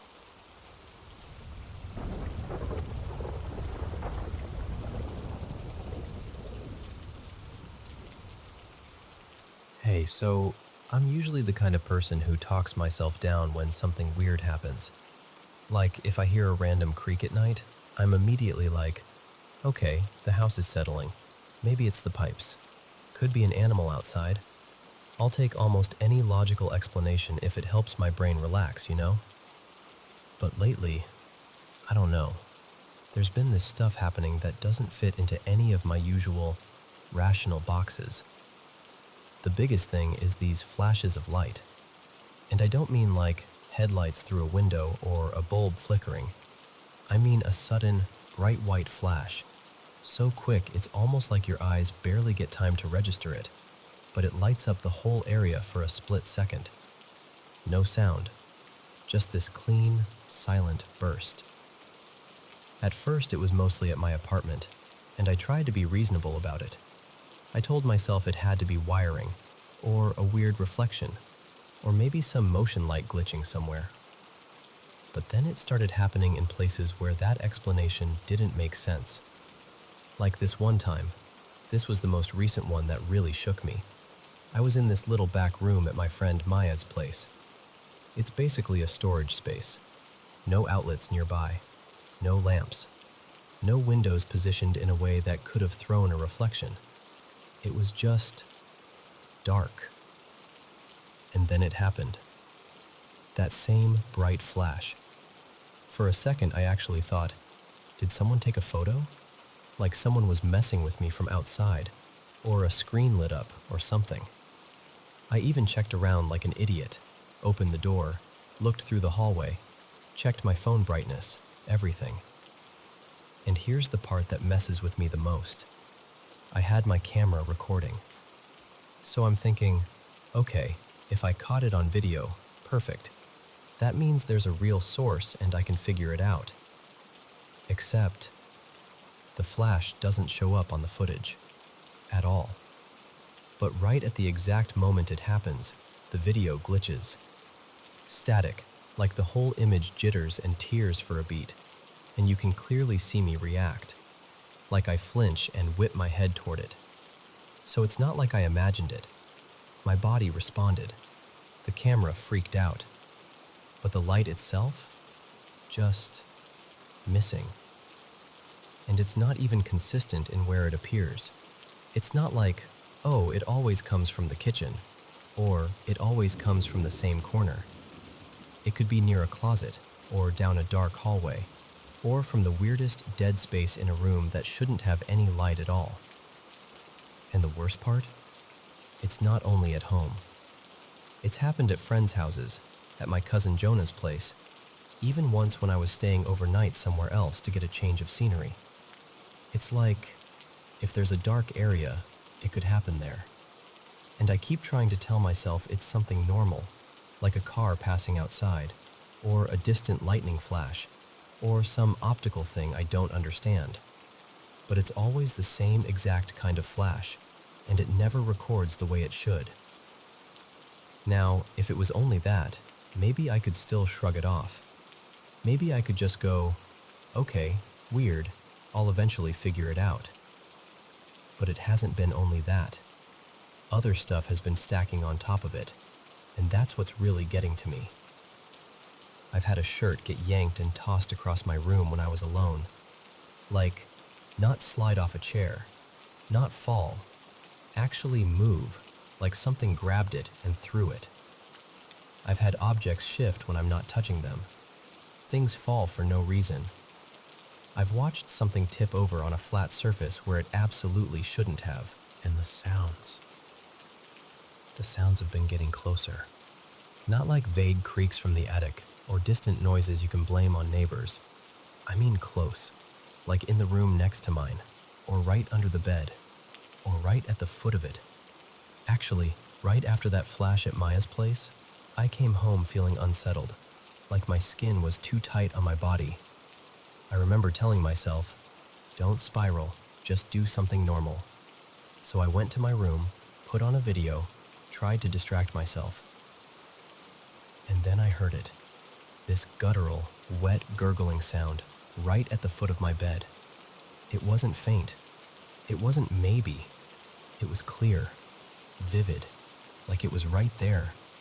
The closest thing I can compare it to is, you know when you squeeze an empty plastic bottle and it makes that horrible gurgle pop sound as the air shifts? Like the bottle is collapsing and then sucking air back in? It sounded like that, but slower, heavier, more alive.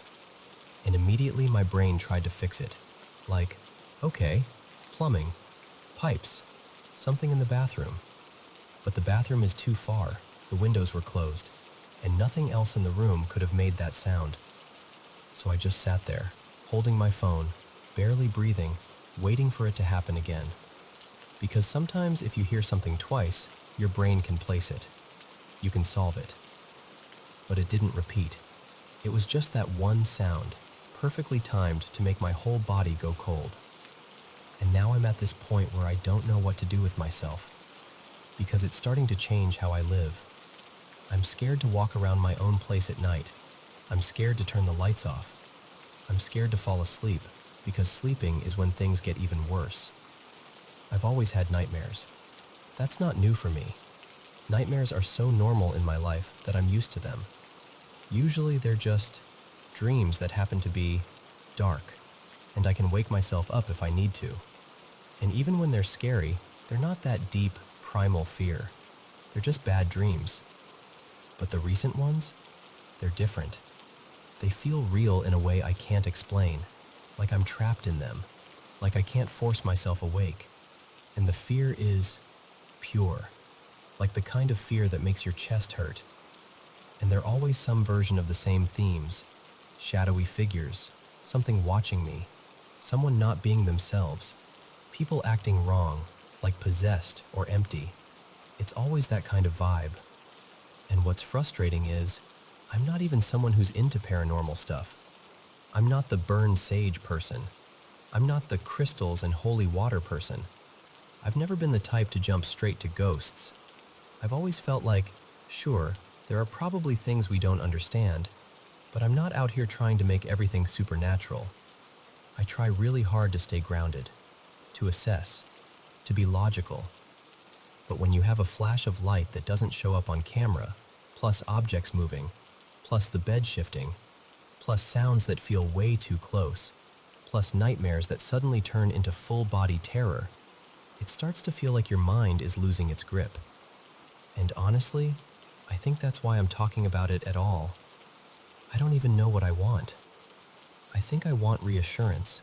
Like, yeah, this can happen, and it has an explanation. Or even just someone saying, you're not alone. I've had something like that, and here's how I dealt with it.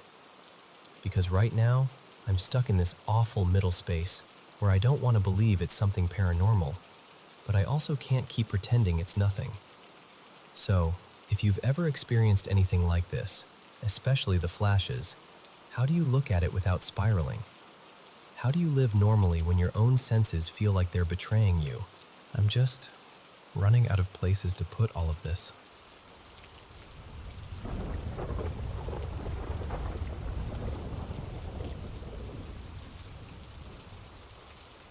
Welcome to the Paranormal M channel. I'm finally sitting down to share my own paranormal experiences with you. Thanks so much for sending in your stories. Keep them coming. And don't forget to drop a comment telling me where you're watching from. Ready for today's stories? Put on your headphones, get comfortable, and let's dive into tonight's eerie tales. Oh, and make sure to subscribe and turn on notifications so you never miss a new upload. All right? Let's begin. All right. I've kept this to myself for a long time, and I'm only telling it now because it's been sitting in my head for years, like a stone I can't put down. This happened back in 2018, right around the time I was turning 19. I'm in my mid-20s now, and I still don't talk about it with anyone in my real life. Not because I'm trying to be mysterious, more because I know exactly how it would sound. People would either think I'm lying, or they'd look at me like I'd lost my mind. And I've always been the kind of person who hates being called a liar. Like, it genuinely gets under my skin. So I just don't bring it up. If someone asks me if I've ever had anything weird happen, I usually shrug and say, Nah, but the truth is, yeah, something happened. And before you picture me as some paranormal superfan, no, I'm not religious. I'm not out here chasing ghost stories or UFO stuff. I'd call myself skeptical, maybe mildly agnostic. I like explanations that make sense. I usually assume there's a normal reason for things, even if the normal reason is boring. This one never got a normal reason. So here's the setup. My mom, my little brother, and I went down to visit my grandparents near a small town in southern Missouri, out near the Ozarks. Not exactly the middle of nowhere, but the kind of place where neighbors can still mean a mile or two down a gravel road. My grandparents had this house tucked into the hills, and we were staying in a little camper a short walk from their place. One afternoon, a few hours before dusk, I decided to take their four-wheeler out. I'd ridden around the property before, but that day I wanted to go deeper, follow the trail that locals used for horses and ATVs. My grandpa told me, "You can't really get lost, it's basically one main route." So I filled it up, found the trail, and headed out. At first, it was perfect. Trees swaying, birds going nuts, insects buzzing. Just that living, breathing sound the woods have when everything's doing what it's supposed to do. I rode for a while, longer than I meant to. By the time I checked the gas, I was thinking, okay, I should turn around soon. But the trail was narrow, and I needed a wider patch to do a proper U-turn. So I kept going, scanning for a clearing. And then, it happened. All the sound stopped. Not faded, not quieted down. Stopped. Like someone hit a switch. No birds, no bugs, no wind in the leaves. Nothing. It was so silent it didn't feel natural. The only sound left was the four-wheeler's engine, and even that sounded wrong, like it didn't belong in the world anymore. I got full-body goosebumps so fast it was like my skin decided before my brain did. Something's off. I kept rolling forward slowly, and as the trail dipped down a slope, I saw it. A deer, or something shaped like one. It was standing right in the middle of the path, maybe 40 or 50 feet ahead. And I swear to you, 1 second it wasn't there, and the next second it was. This thing was huge. Not big deer huge, wrong huge. Like the proportions didn't add up. And the antlers, I don't even know how to describe them. They weren't like normal antlers. They looked tangled, like branches or roots, all spindly and twisting, like something that grew instead of something that shed and regrew. But the worst part was the eyes. They were black, not dark brown, not shadowed, black, like holes. And it didn't move. It just stared at me like it had all the time in the world. Then the wind started up again, just a little. But it didn't sound normal. It sounded like the trees were whispering, or like the wind was carrying something that wasn't words but still meant something. And I got this feeling, clear as a command. Leave. Don't come back. Nobody spoke. Nothing said it out loud, and was just pressed into me. You know that feeling when someone is furious at you in another language, and you don't understand the words, but you understand the message? It was like that, except it was the woods themselves telling me. And in that moment, I didn't care how crazy it sounded. I listened. I tried to turn the four-wheeler around right there on the narrow trail, and I almost dumped it. The edge dropped off into this nasty slope, and I remember the thought flashing through me. If you flip this thing, you're done. But I somehow whipped it around, slammed the throttle, and took off back the way I came. And the silence stayed. That dead, sealed silence. Like being inside a soundproof box, except I was flying through a forest that should have been roaring with life. I drove like an absolute maniac. Too fast for the turns, too fast for the drop-offs. I wasn't thinking about safety. I was thinking about distance. I just wanted to get away from that spot, away from those eyes.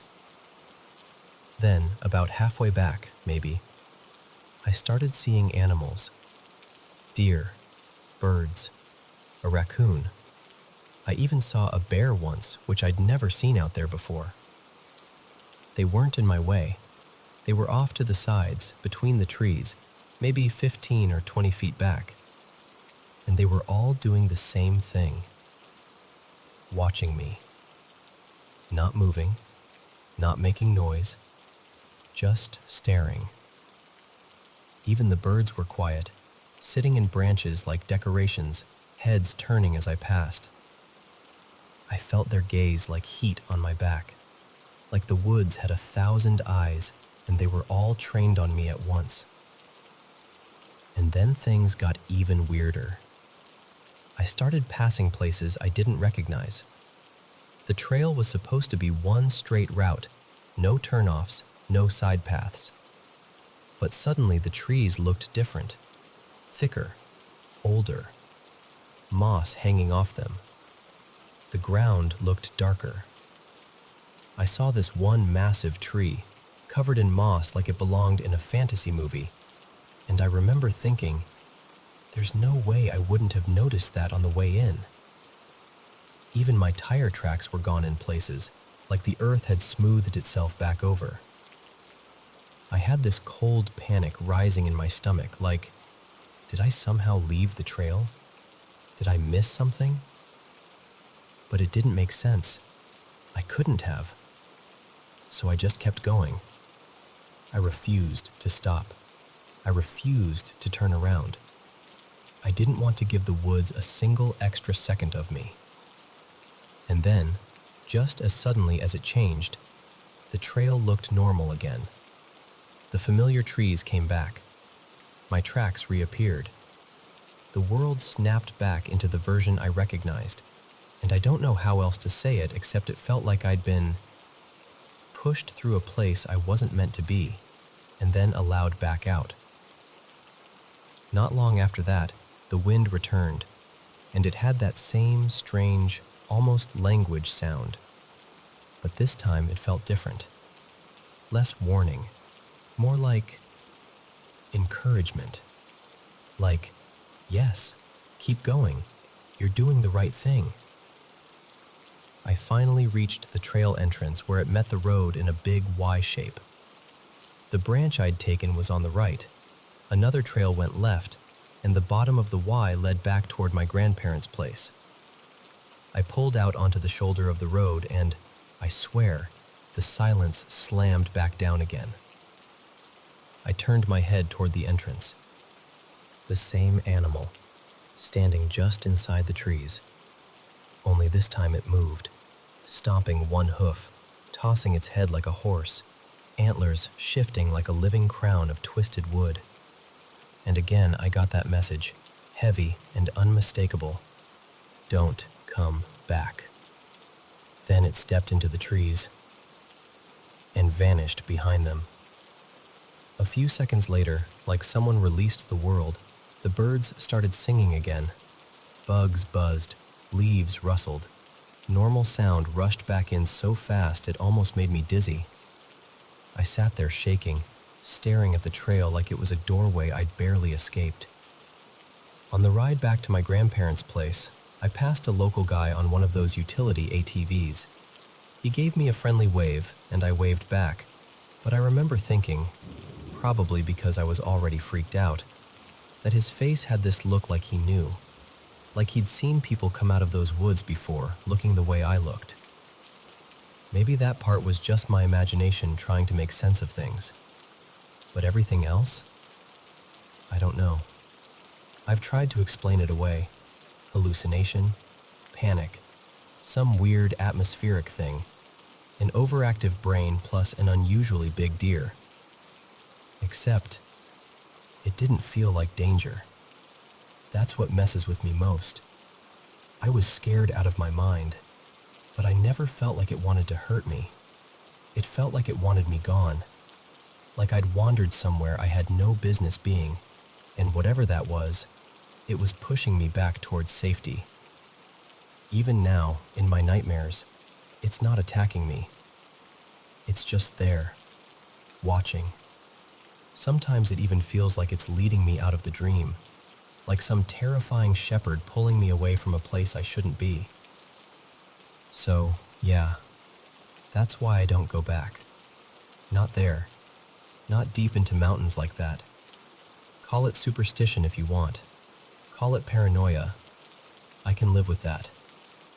All I know is I saw something on that trail, and the woods went silent around it like the world was holding its breath. And whatever it was, it didn't want me there.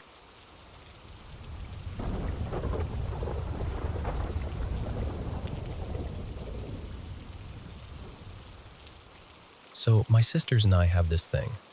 We like to travel, but not in the cute cafes and matching outfits kind of way. We're the type who'll drive hours out of the way just to spend the night somewhere with a reputation. Somewhere people whisper about. Somewhere with a story. A while back, we booked a stay at this beautiful old Victorian bed and breakfast in Detroit. It was called the Hawthorne House on Ferry Street. And honestly, it was gorgeous.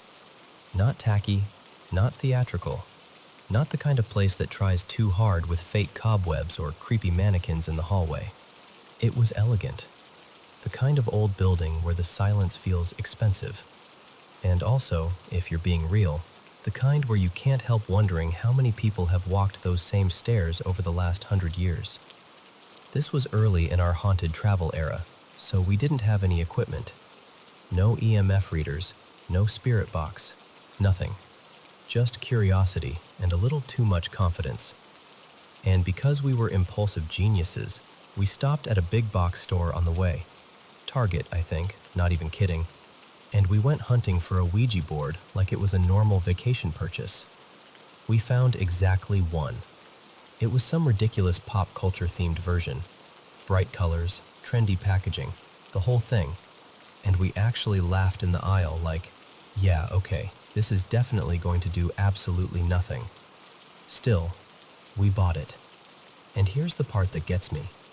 Out of all the weird places we've stayed since then, all the creepy tours, all the "did you hear that" moments, this is the only time we ever got anything that felt like real activity on a Ouija board. Before I tell you what happened, there's something important you need to know. My sister Marisol had lost a friend just a couple months before this trip. Her friend's name was Tessa, and the loss was still raw. Like fresh wound raw.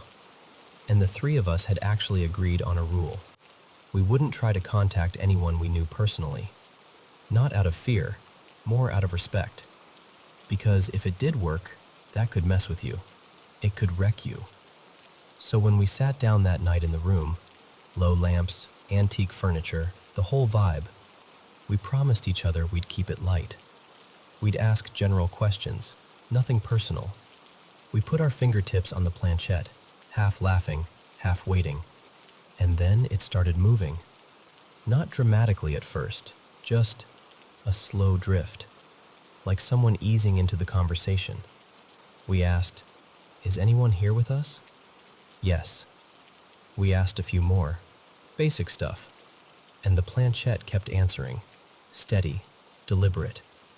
Then Marisol, without really meaning to, asked something like, "Who are you?" And the board started spelling. K-D. Just those two letters. And I swear to you, the air in the room changed. Because Tessa, Marisol's friend, used those exact initials online.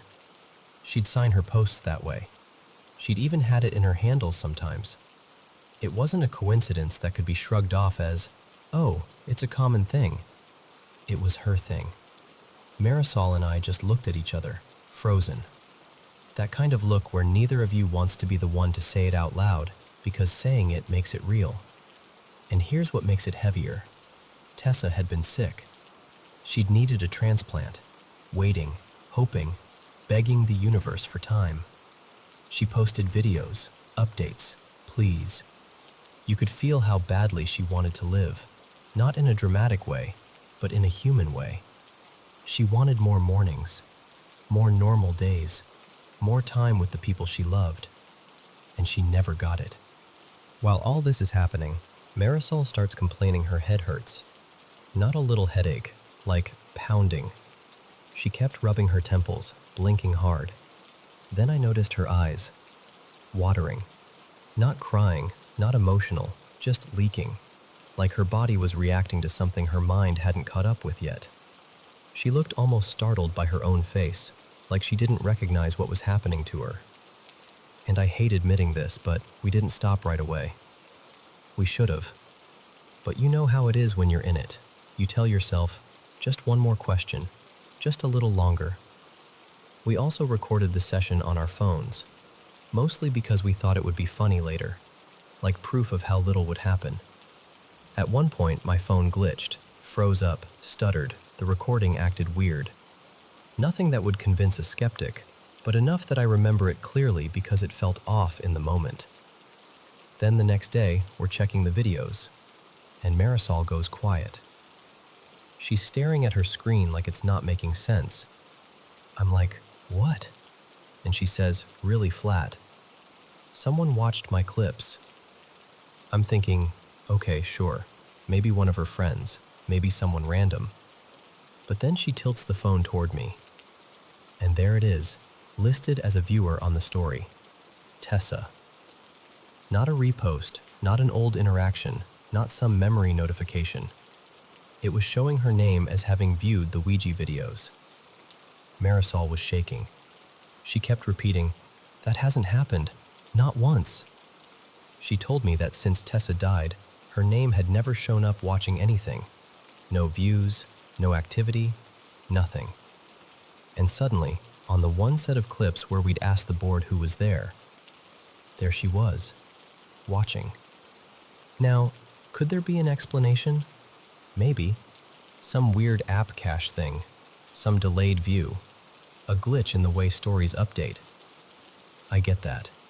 But still, the timing of it, the initials, the headache, the watery eyes, the way the room felt heavier the longer we kept our fingers on that planchette. And the part I can't shake is this. If there's any kind of after, any thread that lets a person tug on the living world, wouldn't it be someone like her? Someone who fought so hard to stay. Someone who didn't want to go. So yeah, I'm not saying it was a ghost, definitively. I'm not saying the board opened a portal and we chatted like it was a group text. But I am saying that night at that old inn was the first time I understood why people come away from experiences like this a little quieter than they were before.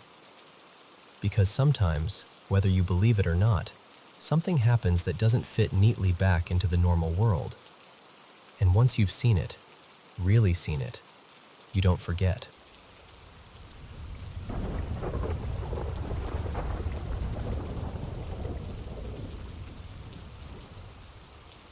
So this happened in Carolina, Puerto Rico, back in late summer, a few months ago. And I'm putting sighting in air quotes right from the jump, because I honestly don't know if I caught something real or if my brain just decided to get creative. So yeah, take it like a campfire story, maybe even a satire, but I swear it felt real in the moment. That night, I walked with my dad, well, my stepdad, Raphael, to a little drugstore nearby. Nothing exciting, just one of those casual walks where you're half talking, half not. When we got close to my place again, I told him I was going to peel off for a bit and head toward the beach, since it was close enough to do on foot. I had this spot in mind, an abandoned building I'd been curious about for a while. I've always been that person, you know, the one who slows down when they pass an empty house, the one who reads old ghost stories for fun. Ever since I was a kid, I've been weirdly drawn to abandoned places and anything remotely paranormal. So I walked a couple miles east along the quieter roads until I could finally see it, this old condominium right on the ocean line. Before I went, I'd asked my stepmom Iris, she's lived in Puerto Rico her whole life, what the deal was with it. She told me it basically got wrecked and left behind after Hurricane Maria, and because it sits right against the water, it took a beating worse than most buildings. When I got there, it looked exactly like something the island had just given up on.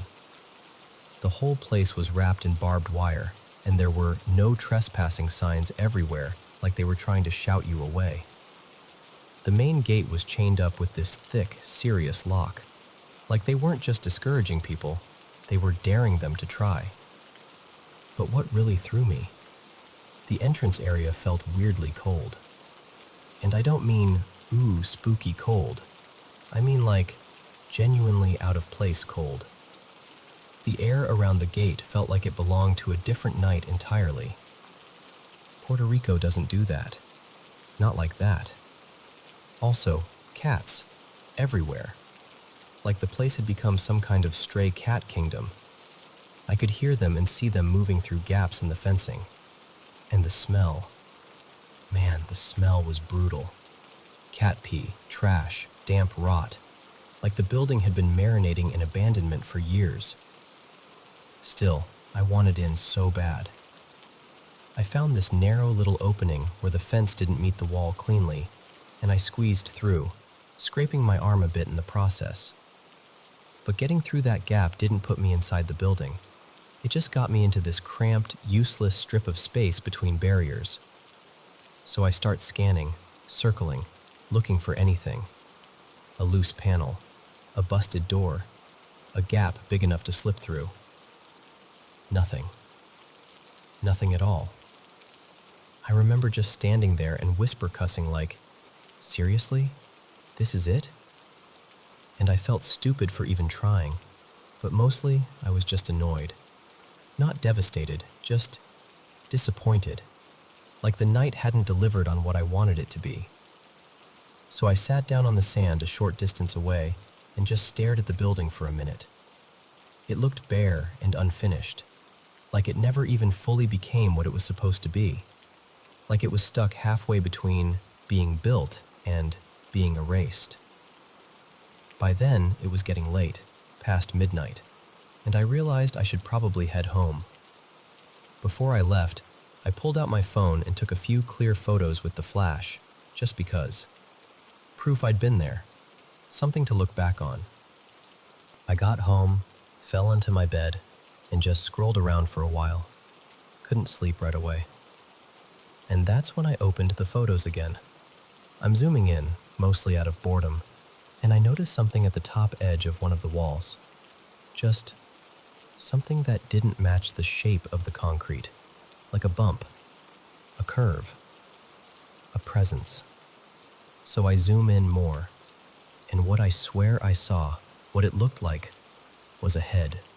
Not a normal head, not like some guy peeking over a wall. It looked like the head of a dead woman.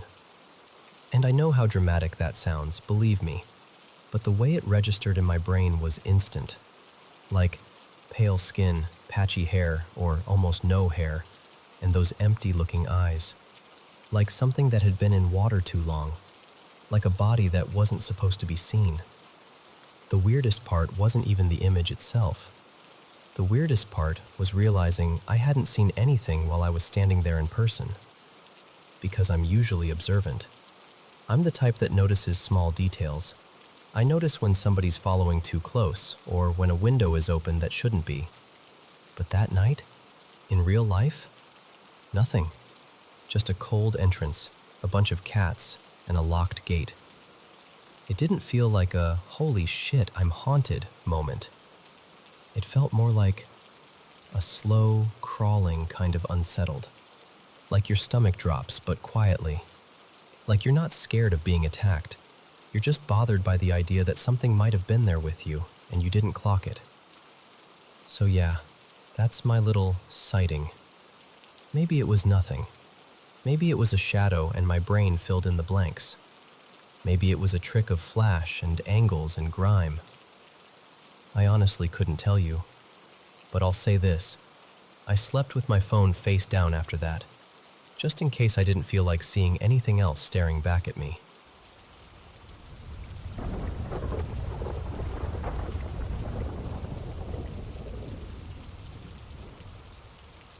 So, last fall, my partner Evan and I were tucked away in this quiet little cabin outside Red River Gorge in Kentucky.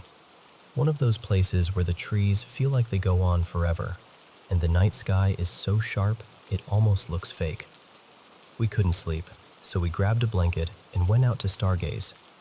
It had to be somewhere around 2 a.m., that deep, late hour where everything feels muted, like the world is holding its breath. And that's when I saw it.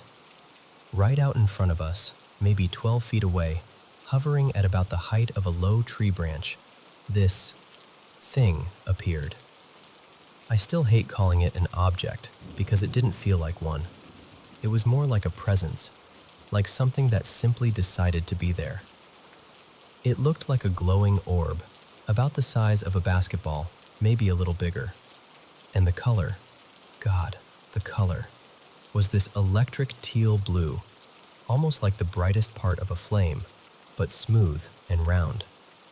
Not blinking, not pulsing like a flashlight, just glowing intensely.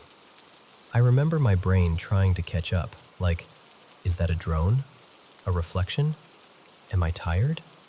But my body knew before my mind did, because I started lifting my hand to point and say, Evan, what is that? And right as I'm about to speak, Evan does this totally instinctive thing. He snaps his headlamp on and aims it straight at the orb. The second the light hit it, it shot up and over us so fast it was like watching a streak of light in reverse. I actually ducked, like I thought it might hit us. And when I spun around to track it, nothing. Gone. No fading, no drifting away. Just not there anymore. From appearing to disappearing, it was maybe 4 seconds, 5 at the most. And here's the part that still messes with me. Evan swears he never saw the orb sitting in front of us. Not the glow, not the shape, not the color. Nothing. He only saw something move overhead when the light went on. And he said it didn't look teal or blue to him. He described it more like a dull, white blur, like motion without detail. I kept asking him, why did you turn the light on like that? Because it was so immediate, like a reflex. And he just looked at me, kind of shaken, and said, I don't know.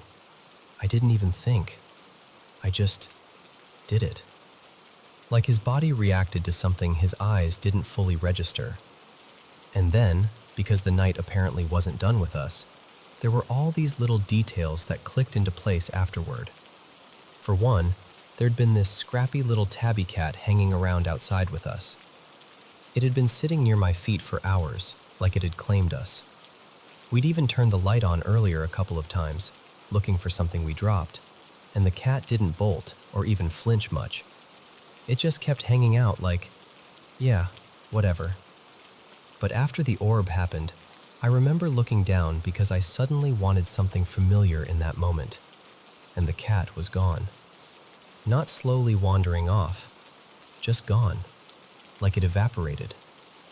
Then, maybe a minute or two later, we heard coyotes, a whole pack, lighting up the woods nearby. Not far, close enough that it raised the hair on my arms. It wasn't just a couple yips in the distance either. It was chaotic, like they'd all decided to start screaming at the same time. And I'm not saying the coyotes were connected, but I will say it made the whole thing feel charged, like the woods noticed something too. There's one more layer to it, and I don't tell everyone this part because it makes it sound like I'm trying to turn it into something meaningful, when really I'm just trying to be honest about what was going on in my life. I don't know if I believe that. I really don't. But I also can't ignore how it felt. Not scary exactly. More like the feeling you get when you realize you're not alone, even though you thought you were. We went back inside not long after, mostly because neither of us could settle into the quiet again. And even now, when I try to explain it, I always end up back at the same conclusion. Whatever it was It wasn't normal. And it happened so fast that sometimes I wonder if it even makes sense that two people can stand in the same spot, in the same moment, and see two completely different versions of it.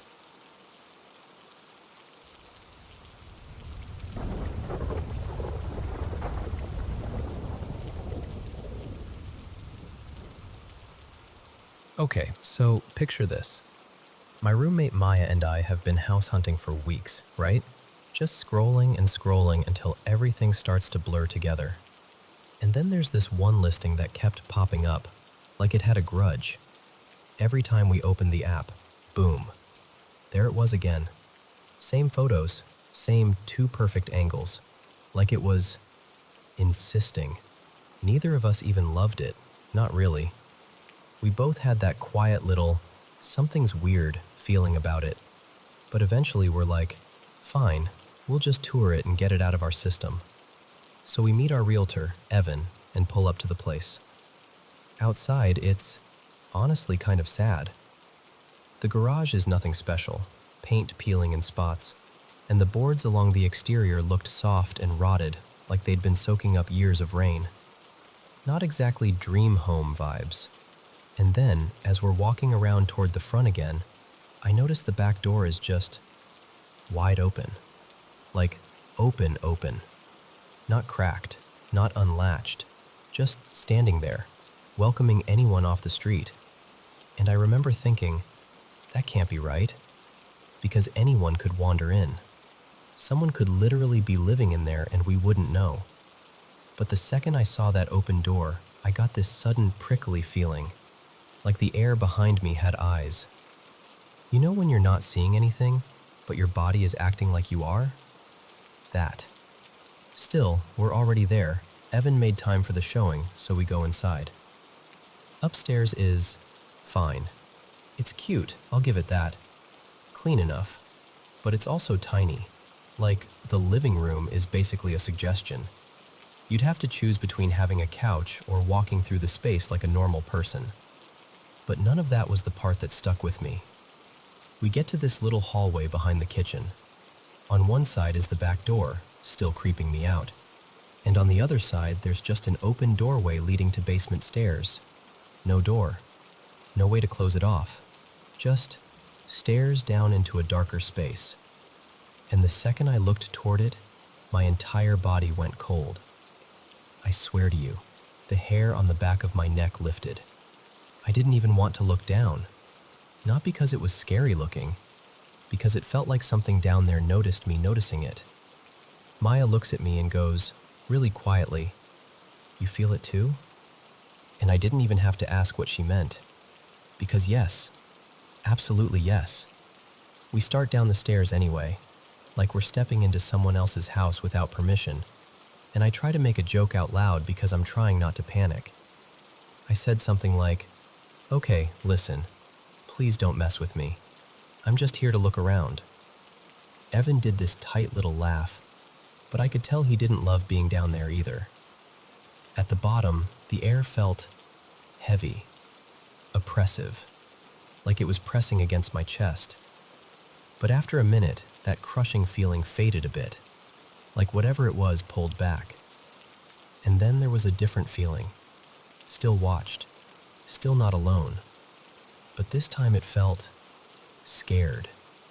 Not me scared, something else. Like the energy of a frightened kid hiding in a corner, hoping you won't see them.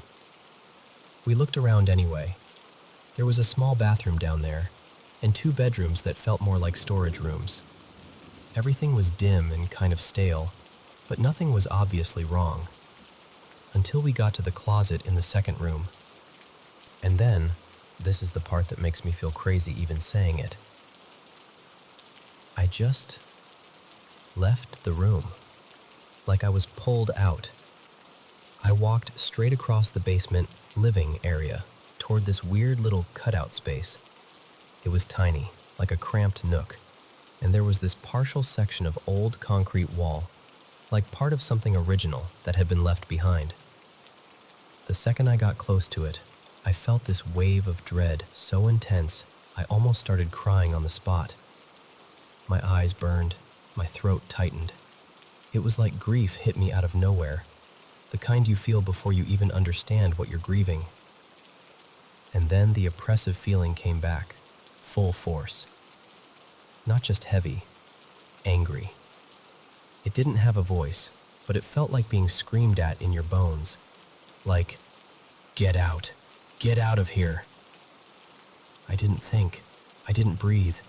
I just turned and ran up the stairs so fast I almost tripped. The second I got back upstairs, it was like I'd broken the surface of water. Relief. Normal air. My heart was going so hard it hurt. Maya and Evan followed, both acting like they didn't want to admit what had just happened. We even went up to this little loft area near the attic, and weirdly, it felt comfortable up there. Almost cozy. Like, if the rest of the house felt off, that space didn't. It felt safe. But then we turned to go back down. Maya flipped the light switch to turn the loft lights off, and they flickered. Then everything went dark, except the single bulb right above her. She flipped the switch back on. Nothing changed. Flipped it off again. Still nothing. That one light stayed on like it was glued to her. We went back down to the main floor, and Evan asked what we thought, doing his best real estate professional voice. But Maya wouldn't stop glancing toward the basement hallway, like she was waiting for something to come walking out. We got outside and didn't even need to discuss it. We were done. Hard no. In the car, once the doors shut and it was just us, I asked Maya if she was okay. She stared straight ahead and said, "It followed us after the basement, like all through the house, like it didn't want us to forget it was there." And then she hit me with this, super casually, like she was talking about the weather. Apparently, when I walked away from the closet and went toward that concrete wall, I'd whispered, "Don't worry, I'll find you." I do not remember saying that, not even a little. And here's where it gets worse. Ever since that tour, I've been having nightmares. Not once in a while, almost every night. I'm trapped in that corner by the concrete. It's pitch black. I can't move. I'm screaming until my throat feels shredded, and it never stops. The screaming doesn't even feel like it's coming from me. It's like I'm inside someone else's terror. And there's pain, like deep, wrong pain. Like something happened there that shouldn't have happened to anyone. I wake up shaking, and the feeling clings to me for hours. And I can't stop thinking, if something terrible happened in that house, why do my dreams feel like I'm the one it happened to? Why does it feel so personal, like I'm remembering something that isn't mine?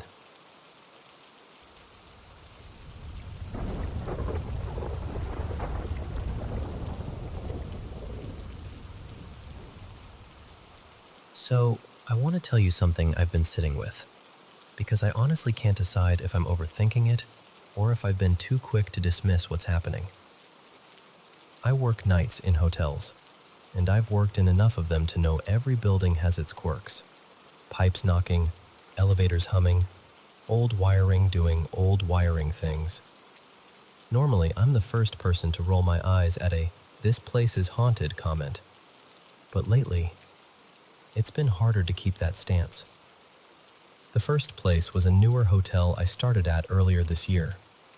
The building itself isn't ancient, put up around the late 2000s, but the land it sits on has history. Before this hotel, there used to be this big, ornate entertainment venue on the plot. Think velvet curtains, balcony seating, that kind of place. Then later it got turned into a loud, messy club, and eventually the whole thing was torn down. When I started, coworkers told me the usual stories. Shadowy figures, strange noises, weird feelings. I nodded along, didn't really take it on. I'm pretty sensitive to atmosphere, like if a space feels heavy or emotionally full, I notice. But I wasn't picking up anything like that. Except, there were two spots I couldn't explain. Down on the lower level, there's this pocket of cold that just sits there, like someone left a freezer door open inside the walls. And in that same area, a couple of TVs in nearby rooms have this habit of switching on for no good reason.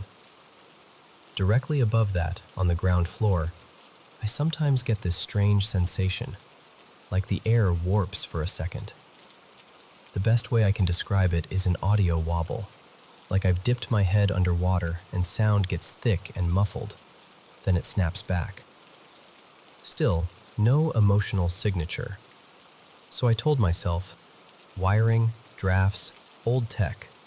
Weird, but not spooky. Then last week happened. I was watching the security monitors with a coworker. His name's Mateo. And I caught this black shape glide across one of the camera feeds. Not like a person walking, not like a shadow from headlights, not like the usual compression glitch you see on cheap cameras. It moved with purpose, and it had weight to it, if that makes sense. Mateo went to check the camera, thought maybe an insect on the lens or something stuck near it. He's standing right there, looking at it with his own eyes, and while he's inspecting it, the shape sweeps across the feed again. Only there's nothing there. No bug, no debris, no explanation.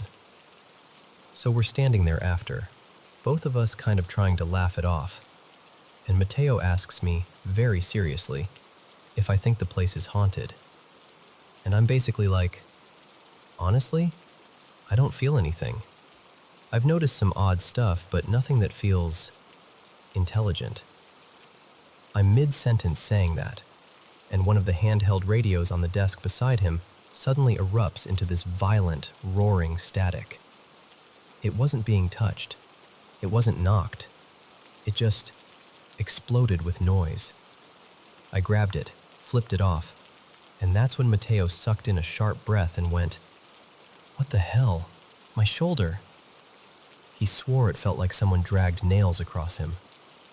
And right there, as he's saying it, a red mark appears on the exact spot. Not a huge wound, more like a fresh scratch line, like irritated skin. Except there was no way he did it himself in that moment. We both just stared at it like, are you kidding me? And then, because apparently the universe loves timing, within 2 days, a long-stay guest calls down to the desk, totally shaken, asking if she can move rooms. She had no idea about any of this, by the way. No one had said a word to her. She sounded embarrassed even saying it, like she expected me to judge her. But she was so disturbed she couldn't bring herself to go back in that room alone to grab her things. Like her body just refused. So that was the first hotel. And I know how it sounds. I do. Even telling you, I can hear the "it's faulty plumbing and a shaky table" argument. I'm still trying to hang on to that. But then there's the second hotel. This one is the opposite. Tiny, old. The kind of place where the walls have seen entire lifetimes come and go. The main building dates back centuries, like really old, and only has a handful of guest rooms. During night shifts, I'm basically alone in the building except for sleeping guests.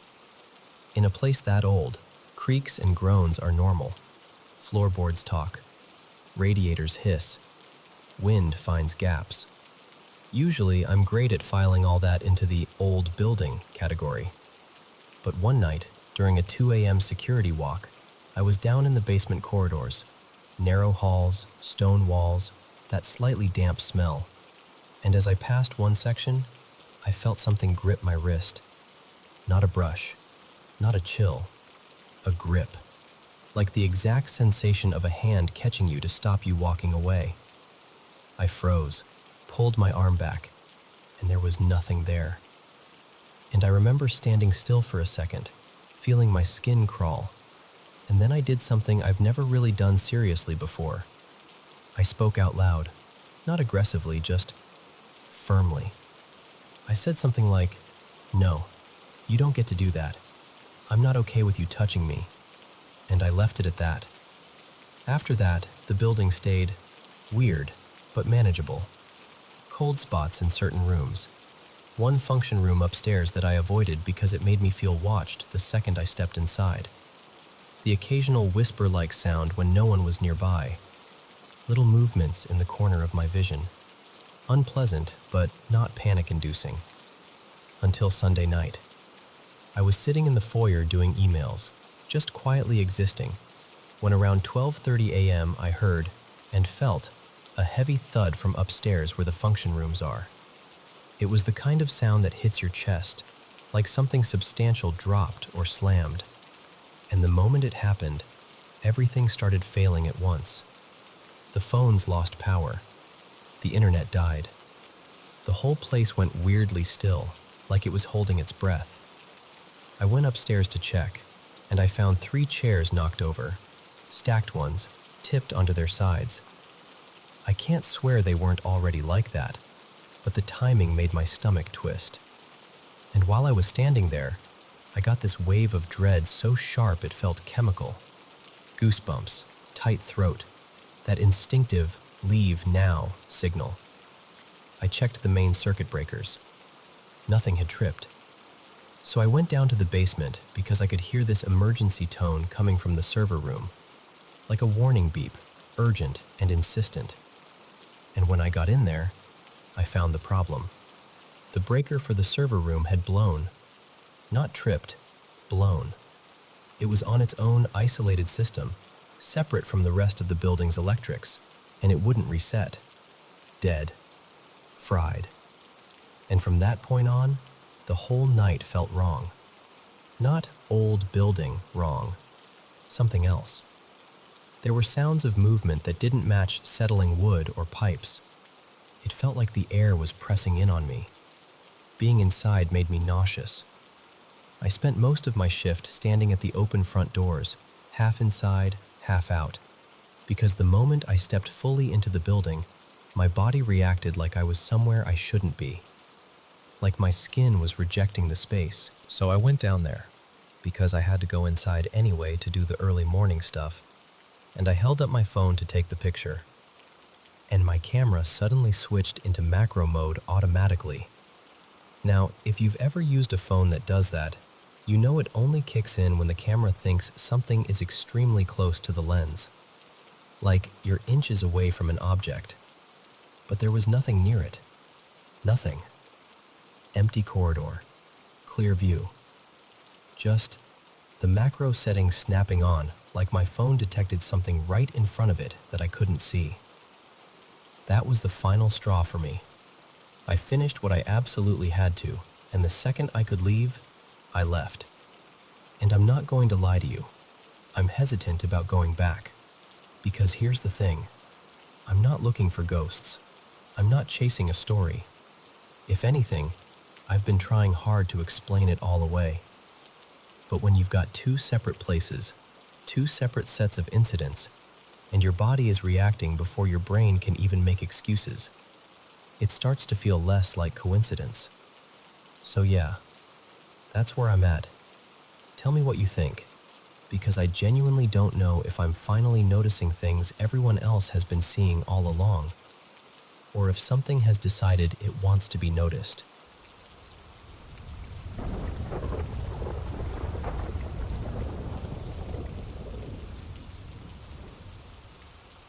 Okay, so I've had a lot of weird experiences in my life, but this one still sits in my chest when I think about it.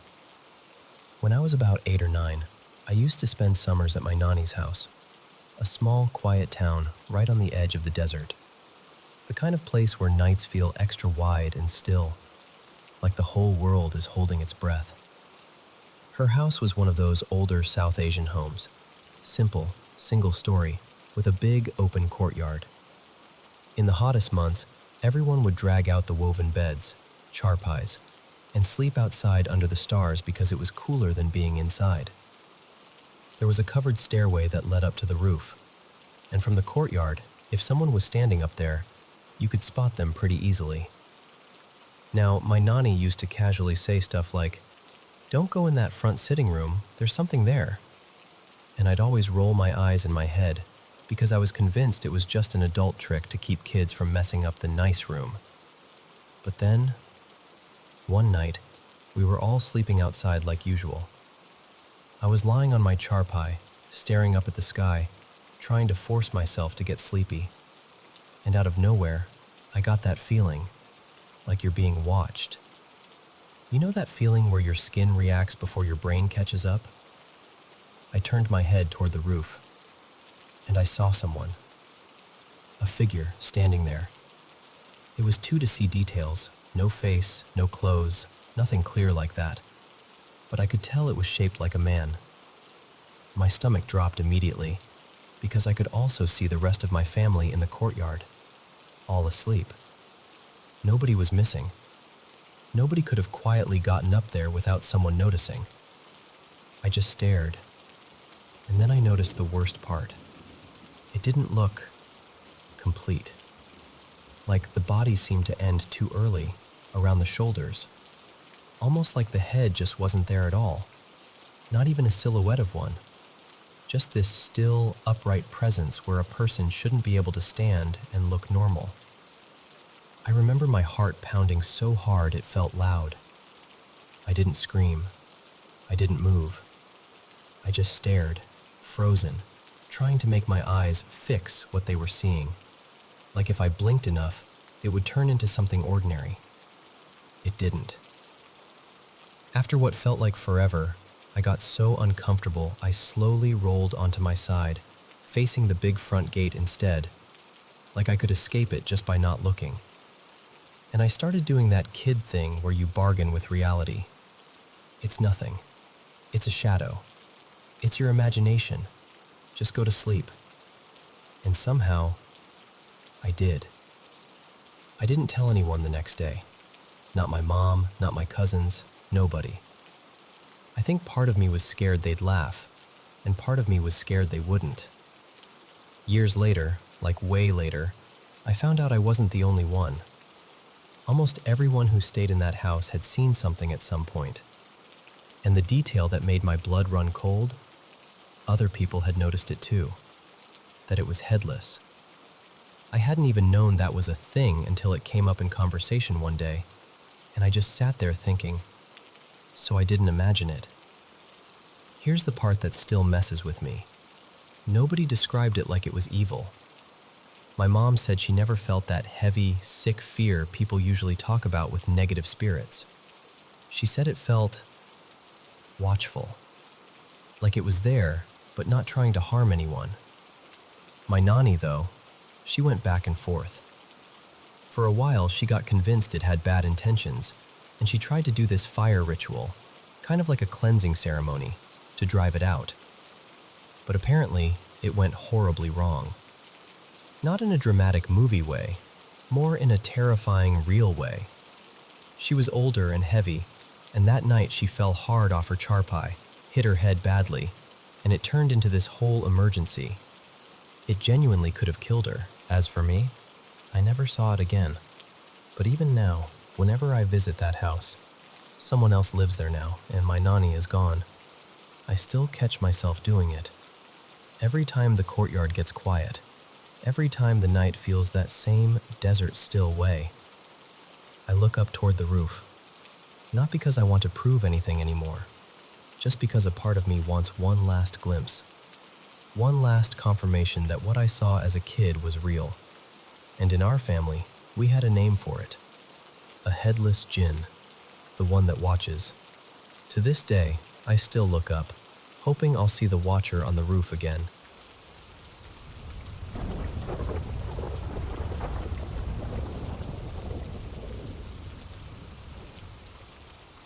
Hey, so there are a few things from when I was a kid that still sit heavy with me, even now.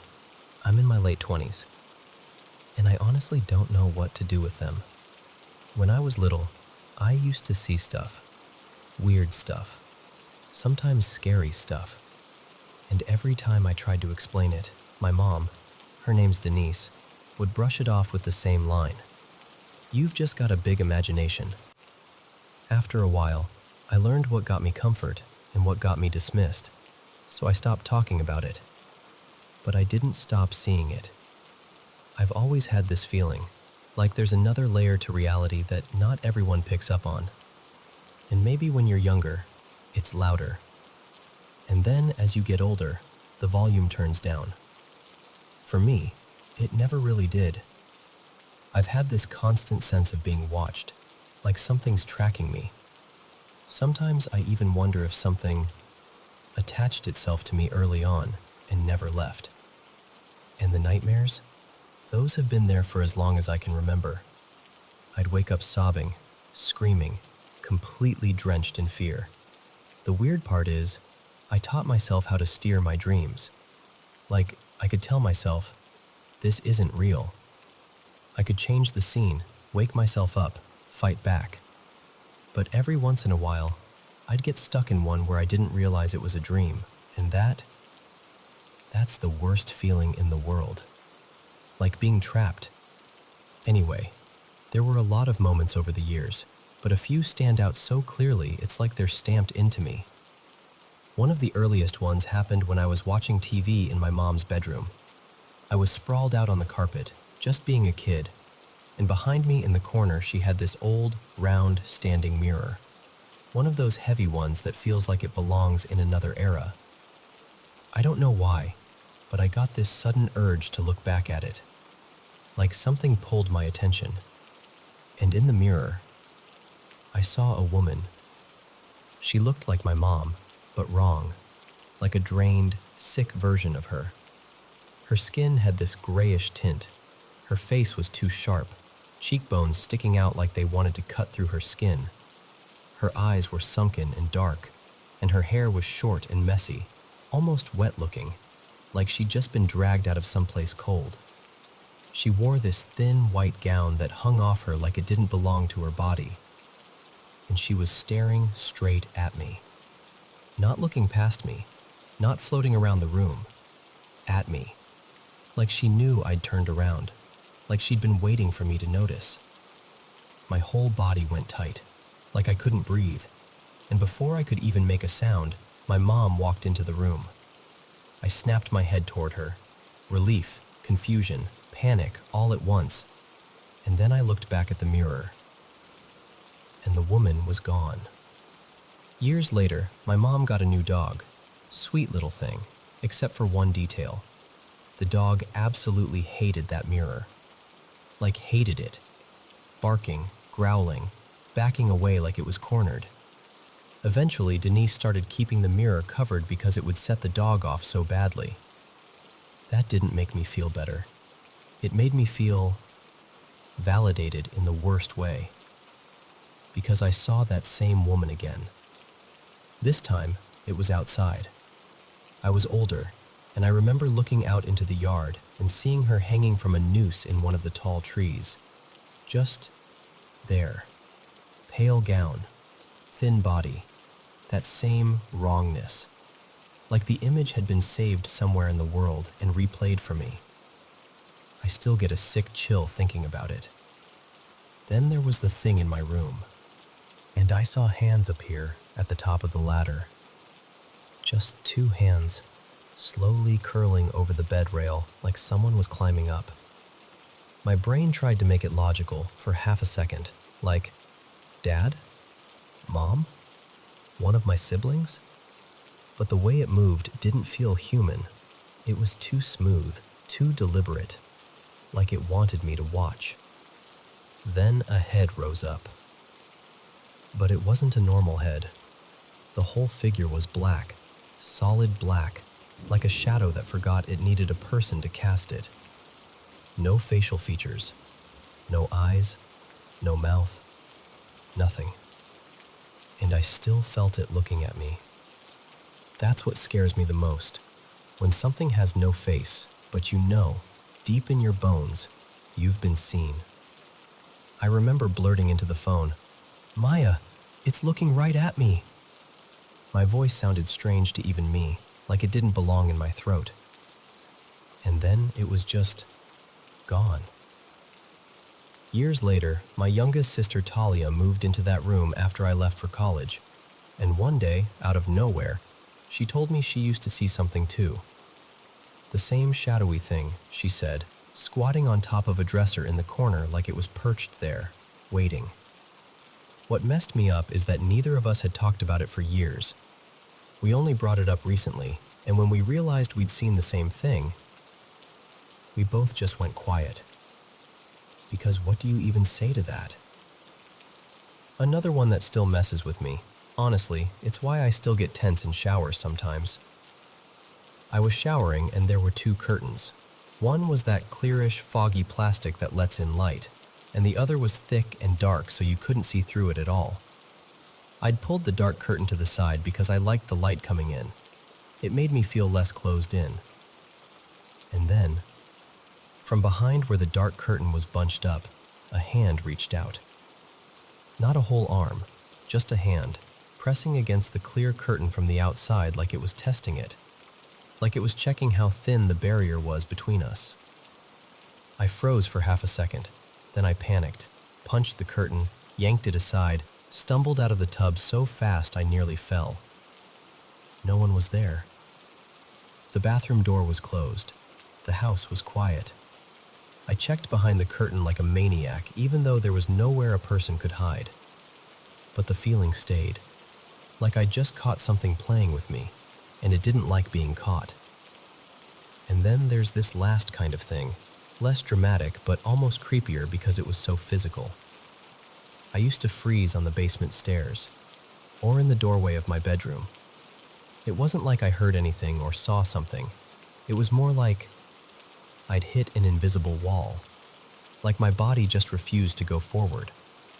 Every nerve would light up screaming, "Don't go that way." So I'd turn around and wander somewhere else and try again later, like I could sneak around whatever it was. Of course, as a kid, that just got me yelled at, especially if I was supposed to take laundry down and I'd get stuck halfway and couldn't explain why without sounding ridiculous. And honestly, there were plenty of other things too. Footsteps when I was home alone. My name being whispered, soft, close, right by my ear. That feeling of someone standing behind me when nothing is there. Feeling brushed or touched when no one could possibly be near me. And it didn't only happen at my parents' house. It happened at relatives' houses, in hotels, in places I'd never been before. Like it wasn't tied to a building, which is the part that keeps me thinking. Because, what am I supposed to make of all this? I don't know. I genuinely don't. I just know those moments still feel too sharp to be nothing, and I'm tired of pretending they were.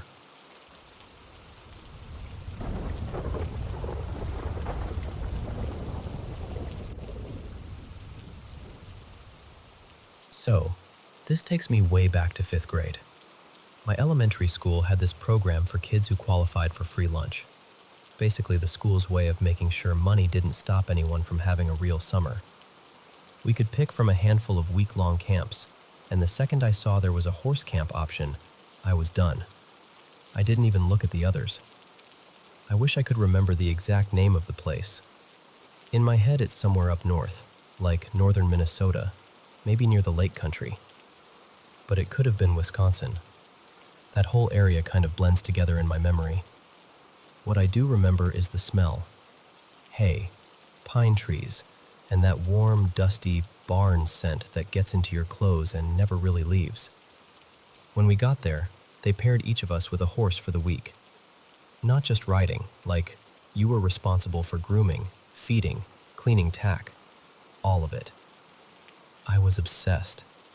I felt like I'd been given my own little world. A few days in, maybe day 3, this girl I'd started hanging out with, her name was Marisol, had the worst day ever. Her horse got something stuck in its hoof, and the staff said they'd have to switch her to a different horse while hers was being treated. And I know that probably sounds small to an adult, but if you've ever been a kid and gotten attached to an animal like that, it was huge. She cried all day, like real throat-hurting sobs.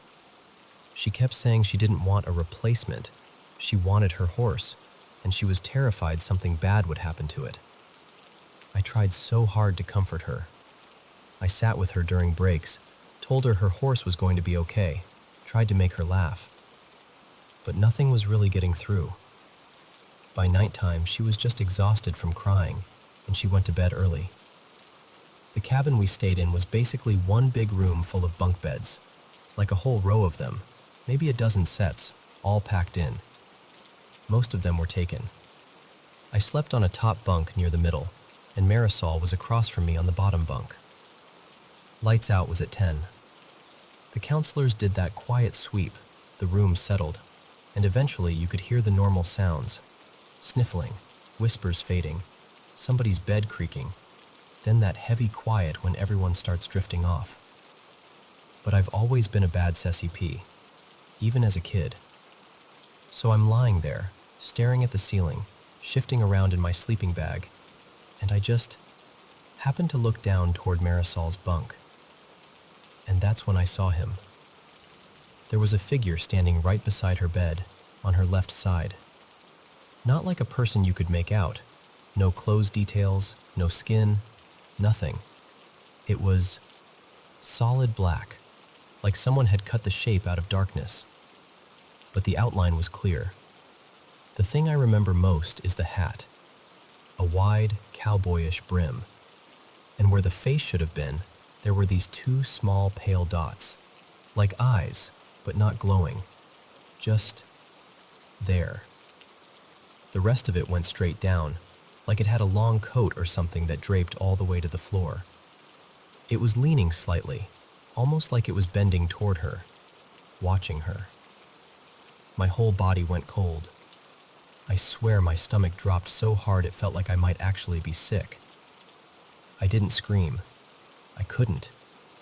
I just yanked my sleeping bag up over my head even though it was hot in that cabin, and I held it tight around my face like that thin layer of fabric could somehow protect me. I was terrified that if I looked again, it would notice me. Like the second I acknowledged it, it could turn and do something.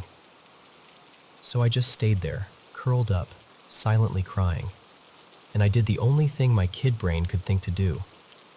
I whispered little songs to myself, like old nursery rhymes, anything familiar, over and over, until I eventually passed out under that sleeping bag like it was a shield. But here's the thing. Years later, when I got older and started hearing about this phenomenon people call the Hat Man, I felt my blood run cold all over again. Because every drawing, every description, tall, dark figure, brimmed hat, shadow person vibe, it was too close, too accurate. It looked like what I saw, and weirdly, I don't feel angry about it anymore. I don't even feel the same kind of fear. I still remember the terror of not understanding what I was seeing, because as a kid, it felt like something impossible had stepped into the room. But part of me wonders if it wasn't there to hurt anyone. I wonder if it was there because Marisol was so broken up that day, like watching over her. Not comforting exactly, but present, observing, guarding. I know that sounds strange, but the memory has taken on this odd warmth over time, like it wasn't malicious, just intense. It's still one of the clearest paranormal moments of my life. And I'm skeptical about plenty of other weird things I've experienced. Because sure, sometimes there's a simple explanation. Shadows, sleepiness, your brain filling in gaps. But that night, I can't shake it. I know what I saw. I know how real the fear felt in my body. And I still wonder what it meant. So, yeah, that's my question, honestly. Have you ever seen him? Or heard more about what it means when people do?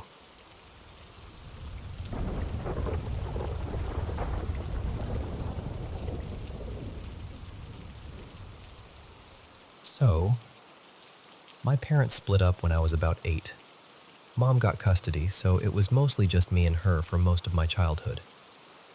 A few years later, when I was in elementary school, my mom remarried, and my stepdad's job moved us out to the outskirts of Houston, Texas.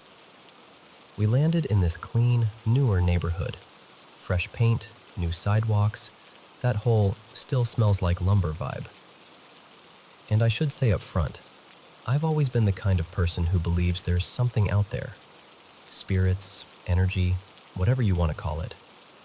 My mom likes to say our family has sensitive women in it, like a long line of people who just know things. I don't know if I buy all of it, but I also don't not buy it, you know? Here's the thing though, that house never felt scary at first, not even a little. If I got spooked, it was regular kid stuff. Dark hallway, too much imagination, scary movie trailer at the wrong time. The house itself felt normal, safe. Then years went by. I was a teenager by the time this happened, maybe 2018? Honestly, the timeline is fuzzy, but I remember the feeling of it like it was yesterday. My stepdad, Mark, I'll call him, started getting involved with a motorcycle club. It wasn't just a casual hangout situation either. They'd meet at this little shed-like clubhouse they set up in the backyard.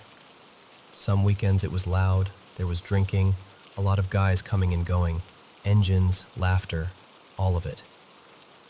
One night, after one of those get-togethers, something went wrong. A member, his name was Jesse, I'll call him, left when he absolutely shouldn't have. He was drunk, and from what I was told later, he ended up in a high-speed chase and crashed. He died before help even got there. I woke up the next morning and I could tell immediately something was off. Mark was usually this tough, quiet, don't mess with me kind of guy, but that day he looked wrecked, like his whole personality had been turned down to a low, trembling volume. Jesse meant a lot to him, even to my mom, Lena, who never really loved the whole biker club thing. She cared about Jesse as a person, even if she hated the lifestyle. And after that, the house changed. Not in a dramatic movie way, not like walls bleeding or anything, just the air, the ambiance. It felt like the house had absorbed something heavy, like grief got trapped in the drywall. It was disorienting, because I'd lived there for years, and suddenly, it didn't feel like my house anymore. Little things started happening first. Stuff not where it should be. Strange noises, soft thumps, a shuffle, like someone shifting their weight in a room that was empty. Things you can brush off, until you have enough of them that you stop brushing. The first thing that really got me, was one night when Mark told me to take the trash out. I hated going outside at night. Always have. I could do it, but every step felt like I was walking into the mouth of something. So I'm out there, speed walking down the driveway, trash bag in hand, trying to finish in record time. And as I'm passing my mom's pickup, this big silver Ford, I hear the unmistakable click of it unlocking. Then the headlights flash on. Cabin light too. The whole driveway lights up like a stage. And there's nobody inside the truck. Nobody near it. Just me, standing there frozen with a trash bag like an idiot. I threw the trash in the bin and sprinted back inside so fast I nearly slipped on the tile. My first thought was, Mark is messing with me. Because that's the kind of thing he would do. Act like he's too cool for pranks, but secretly loves scaring people. He looks genuinely confused, like, "What are you talking about?" And then he points, calm as anything, to this small table by the front door. And sitting right there is the key fob, like it had been there the whole time. Not tossed, not hidden, just placed neatly. And the layout of the house mattered, because I knew there wasn't enough time for him to slip over, grab it, peek through the blinds, unlock the truck, run back, set it down perfectly, and get back into his chair before I came in. It didn't make sense. At the time, nobody really believed me. Years later, I told my mom again, and she was like, "No, I remember that. Mark wasn't messing with you." Which somehow made it worse, honestly. Then, about a year after that, my mom had an experience that still gives her chills. I was working late that night, closing shift, so it was just Lena and Mark at home watching TV. There's this hallway that branches off from the living room toward the garage and the main bedroom. My mom had it decorated with those cheerful, Pinterest-style canvases, sweet little phrases about family and gratitude and all that. She told me she was on the couch, watching the show, and she glanced down the hallway. And one of the canvases lifted. Not fell, not slid. Lifted off the wall like someone had grabbed it from behind. It hung there, just suspended in the air, for a second or two, perfectly still. And then it dropped straight down like gravity suddenly remembered it existed. My mom said she just stared, waiting for some explanation to appear, like a string or a draft or something. Nothing. And of course, I wasn't there. I still feel robbed that I missed it. The last thing that happened to me in that house was years later, when I'd already graduated and came home for Thanksgiving. I'd been driving all morning, felt gross, and went straight to the bathroom to shower. I remember this clearly because it was such a simple setup. I put my clean clothes on the closed toilet lid. I set my phone on the counter next to the sink. And my phone had this super grippy rubber case, one of those cases that practically velcros itself to your hand. It didn't slide easily on anything, which is important. I took off my dirty clothes and dropped them in a little pile under the sink area, kind of tucked beneath the counter. Then I got in the shower. A minute or two in, I heard it. That sharp little slap and thud sound of a phone hitting the floor. I pulled the curtain back and looked. My phone wasn't on the counter anymore. At first, I tried to be rational. I was like, okay, maybe I set it too close to the edge. But I knew I didn't. I'm weird about my phone. I don't balance it on edges. So I finish up, dry off, get dressed, and start looking. I check the floor, under the counter, around the toilet. Nothing. And then I look at the pile of dirty clothes under the sink. And my phone is under them. Like, under them. Not next to them. Not touching the side. Fully underneath, buried under several pieces of clothing. And I just stood there for a second, staring, because there was no version of physics where my grippy cased phone falls off a counter, bounces just right, and then somehow wriggles itself under a whole pile like it's trying to hide. My mom and I tried to recreate it later, because of course we did, and we couldn't. Not even close. Eventually, my mom sold that house. I've had a couple small weird moments in the years since, but nothing like what happened there. But I do know it felt like someone was around. And honestly, if something of him is still there, I hope it's quiet now. I hope it's peaceful.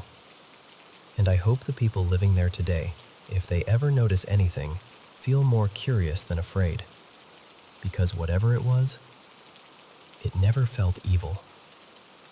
Just present.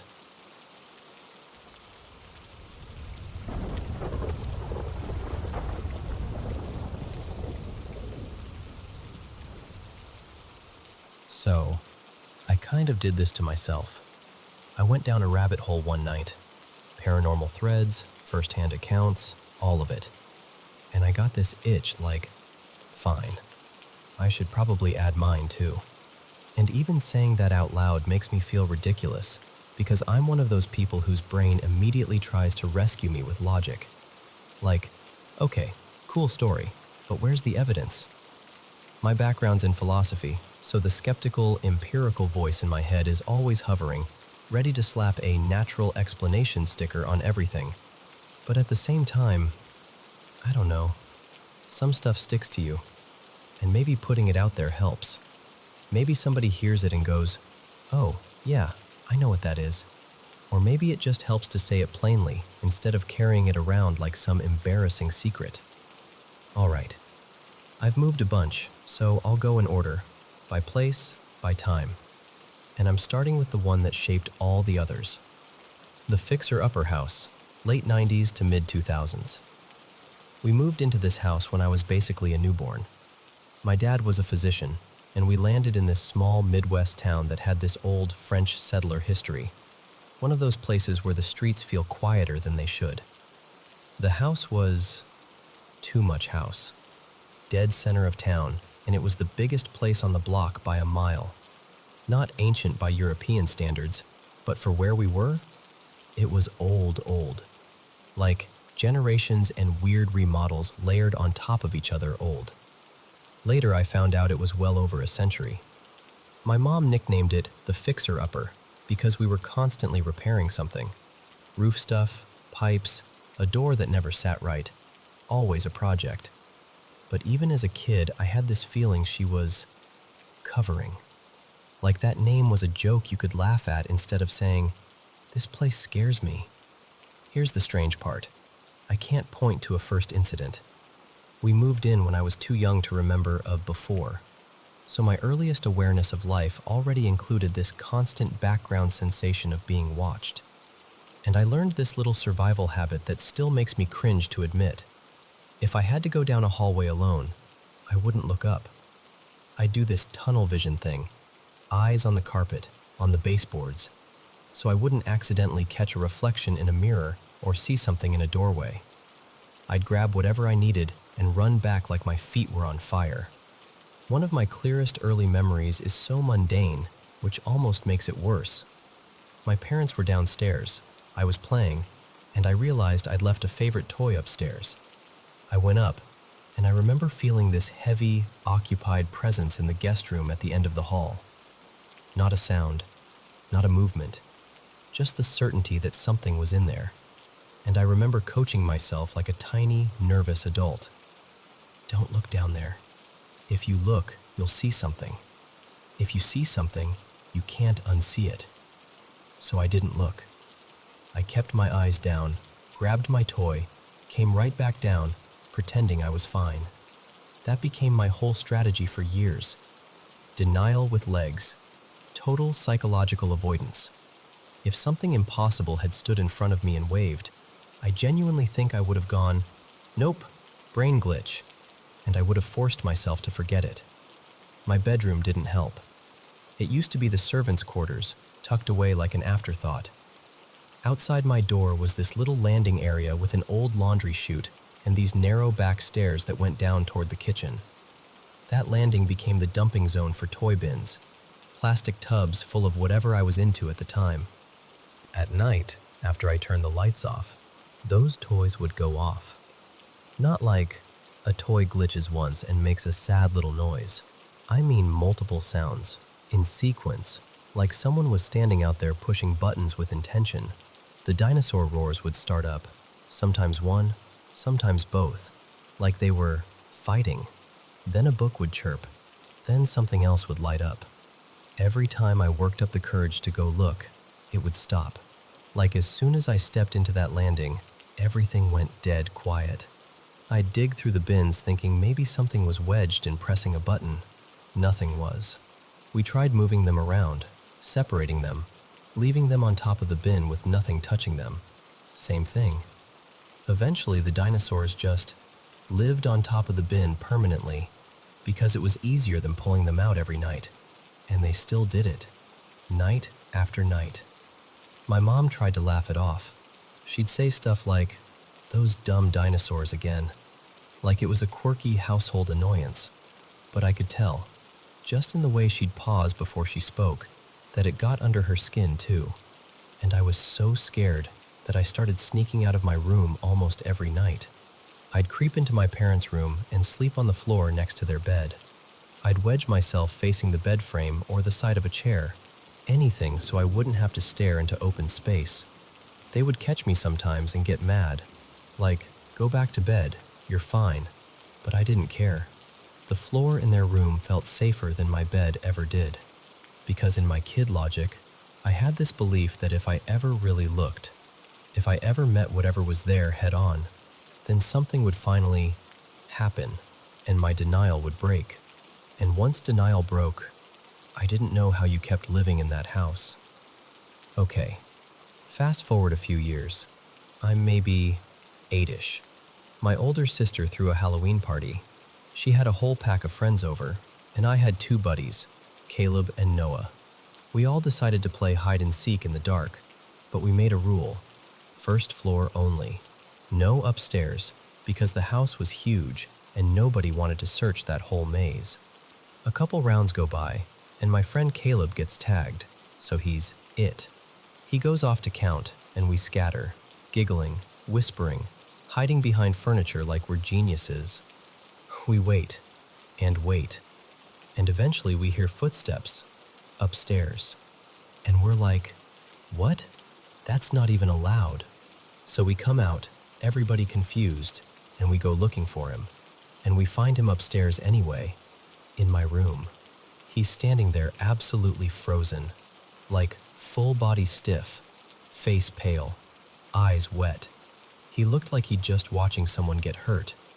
He goes, "Why were you calling me?" And we're all like, "We weren't."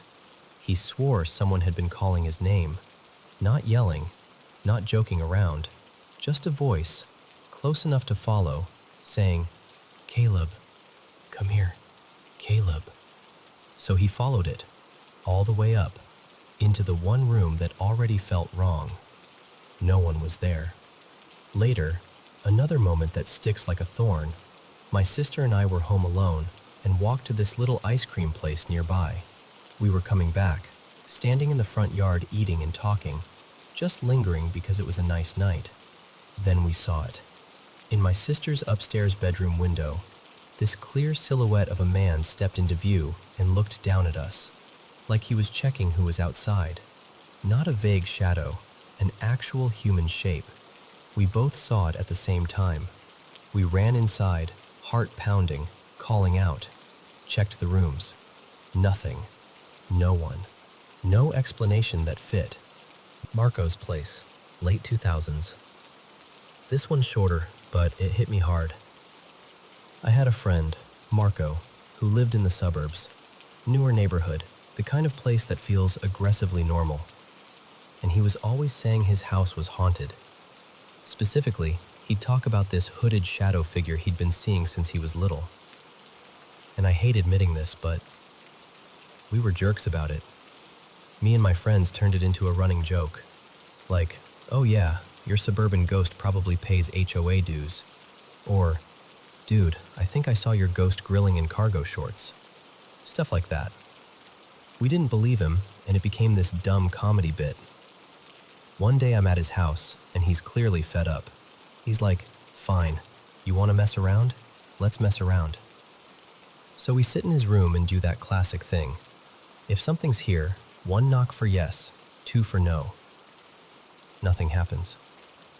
So of course, I start joking again, and I'm mid-sentence, mid-laugh, and this violent slam hits the top of his game console like someone just brought their fist down on it from above. Right next to us. Not across the room, not a creak, not settling. A sharp, heavy boom.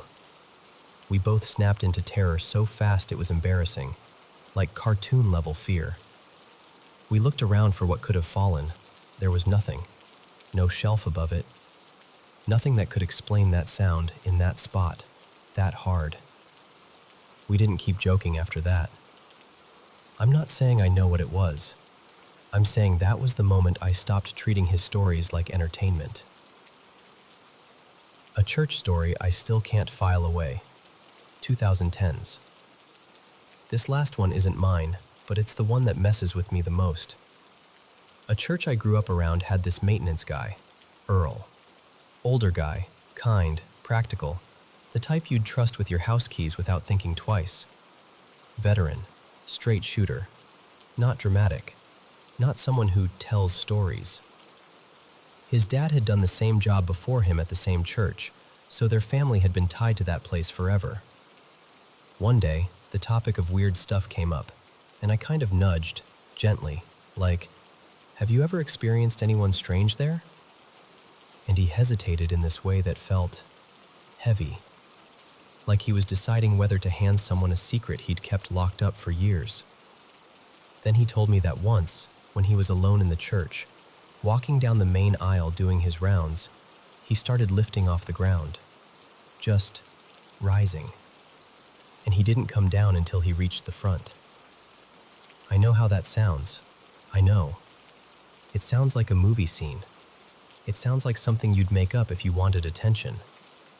But he didn't tell it like that. He told it like a man admitting something that still embarrassed him, like he'd carried it too long and needed to say it out loud at least once before he died. And what do you do with a story like that? I don't have an answer. I don't even have a neat interpretation. I just have this growing pile of moments that don't fit cleanly into childhood imagination or coincidence anymore. And maybe that's the point. Maybe some things don't fit. But I swear to you, every single one of these moments left me with the same feeling. Like there are certain rooms you learn not to look into. And once you learn that habit, it's hard to stop.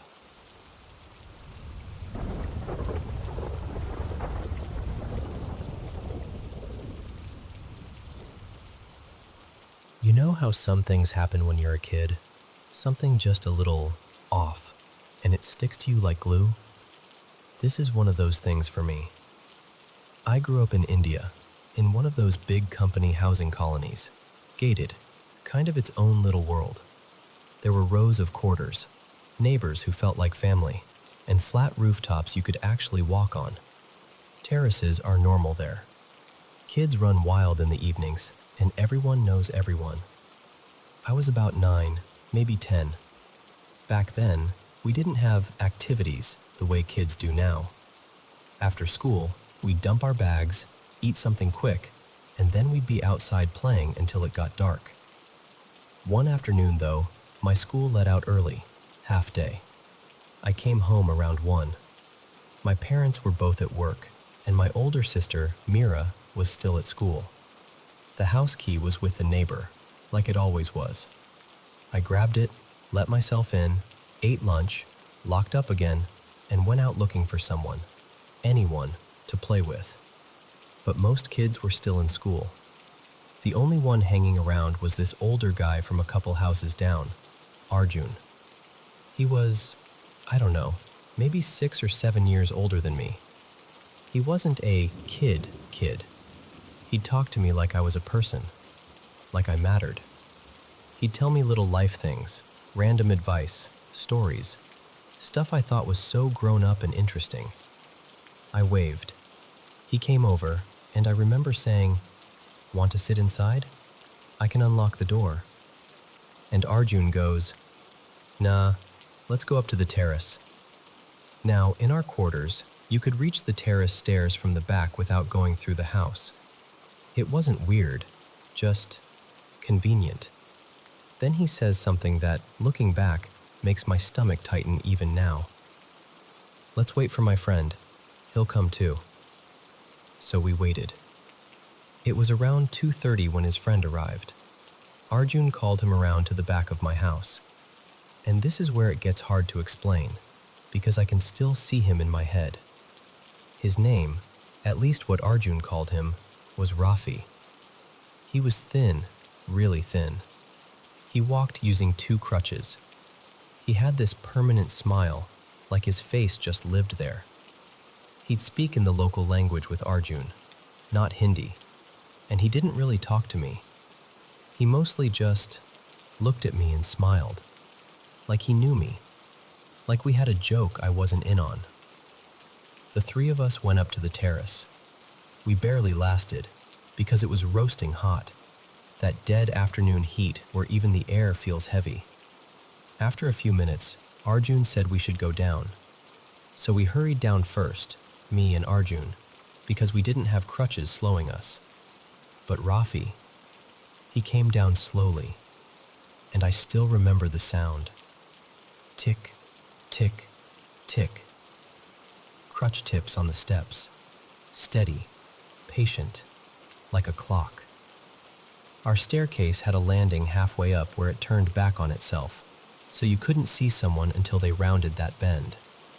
Me and Arjun were waiting at the bottom, listening. Tick, tick, tick. Then Rafi appeared at the halfway turn, looking down at me, smiling like he'd been smiling the whole time. Arjun walked off toward the front. I followed a second later, unlocked the door to grab water, like a polite kid, and by the time I came back out with a glass, they were gone.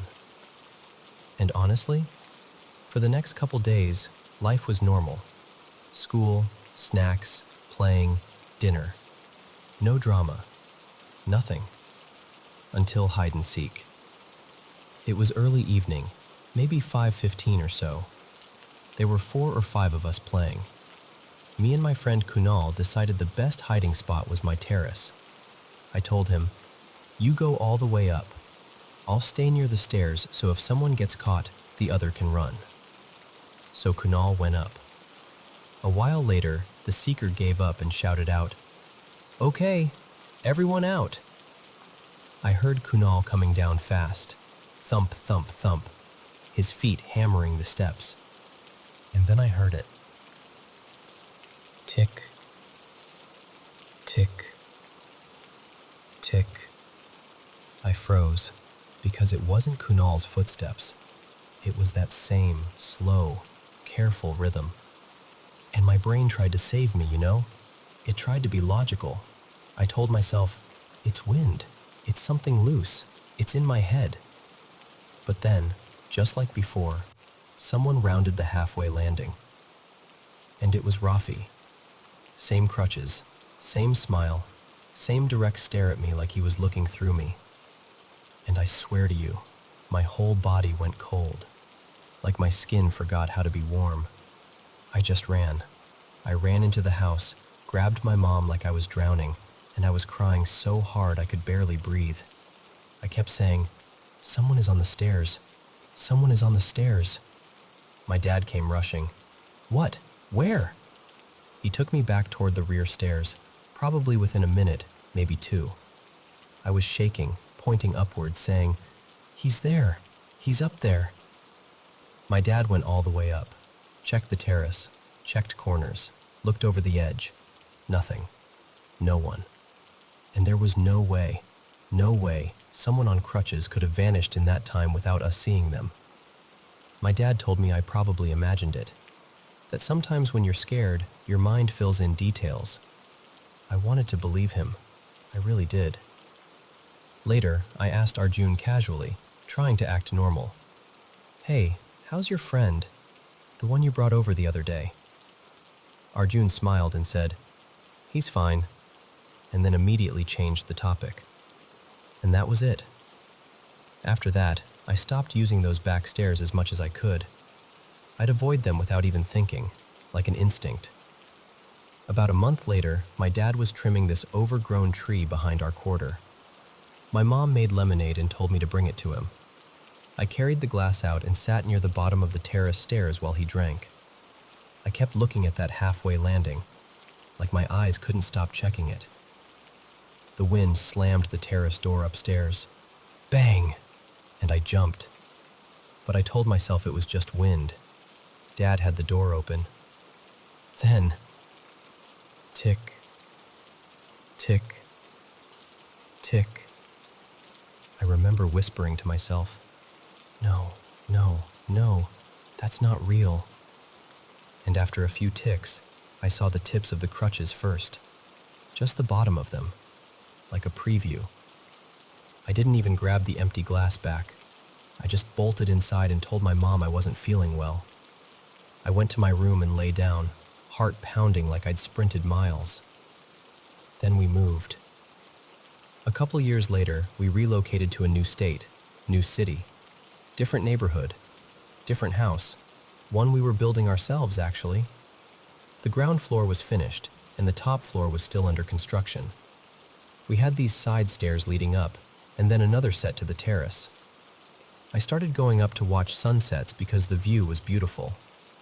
For a while, everything felt clean, new, like maybe I'd left the fear behind. Then one evening, around 5 again, I was sitting midway on the stairs, just staring out at rooftops, thinking about nothing. And I heard it. Tick, tick, tick. Not loud at first, almost like my brain was remembering before my ears were hearing. But it got clearer. I didn't wait. I just ran down and locked myself inside, telling myself, "Okay, this is it. I'm having delusions. Something's wrong with me." That night, I mentioned the old colony to my mom. I brought up Arjun, just casually, and his friend who used crutches. My mom got quiet for a second and said something like, "Oh, I remember hearing that one of his disabled friends passed away. It was a big deal there. He was young." And I remember sitting there thinking, no, please no. Because if that was true, then who did I see on the stairs? One day in college, I broke my own rule without realizing it. We were waiting for Vivas, those oral exams, and it was a Saturday, one of those dead quiet days where the campus feels abandoned. My friends finished early and went to the canteen. I stayed back to wait for our last friend, Samir. So there I was, alone, sitting on the main staircase, 4 floors, classrooms all around, barely any students left. I wasn't even thinking about it. I was just waiting. Then, tick, tick, tick. It started above me, and I swear my blood turned watery. Because in all of college, I'd never seen anyone using crutches there. Not once. I told myself, it's nothing, it's echo, it's pipes, it's your brain being stupid. But the sound got closer, clearer, like it was coming down toward that turn where I wouldn't see whoever it was until the last second. And I couldn't do it. I stood up and walked fast, almost ran, out of the stairwell and sat outside where a few students were hanging around on the grass. Somewhere open, somewhere with people. Samir came out later, we went to the canteen, and I never told them why I'd moved. And that's the part that messes with me the most. It almost never happens when I'm with someone. Not really. It's like it waits for me to be alone, quiet, still, on stairs. And I still don't know what I believe. I don't know if it's fear that rewired my brain. I don't know if it's coincidence. I don't know if grief or guilt or childhood imagination can create something so real it leaves scars. I just know the sound has never fully left me. Tick, tick, tick. And I don't think I've ever had the courage to stay seated long enough to find out what happens if I don't run.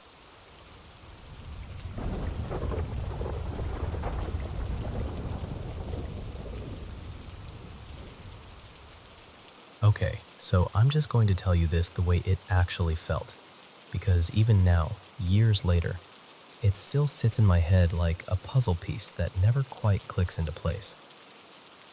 Back in 2016, I moved into a college dorm at a small private university in Southern California. I won't name the school this time because, honestly, the specific name isn't even the point. The point is the room. From the moment I started living there was this weight. Like the air was thicker in our little space than it should have been. And yes, full honesty, I was going through it back then. Stress, depression, the whole messy cocktail. But even accounting for that, the room itself felt wrong. Not scary in a jump scare way, more like walking into a place where someone had cried for a long time and the walls never forgot it. Our room was near the very end of the building, right by a little turnaround area where cars could pull in and out. Basically a dead-end corner of the dorm. The back window faced the athletics field, and the front looked out into the hallway where you could always hear students laughing and yelling and living their loud, uncomplicated lives. And then the weird thing started. The first morning after I slept there, I woke up and noticed a small pile of gray ash on my desk. Not on the floor, not scattered. A neat little pile, like someone had pinched it between their fingers and set it down carefully.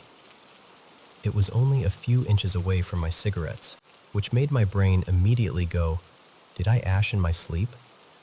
But I didn't smoke inside, and it didn't even look like cigarette ash. It was too fine, too powdery, almost delicate.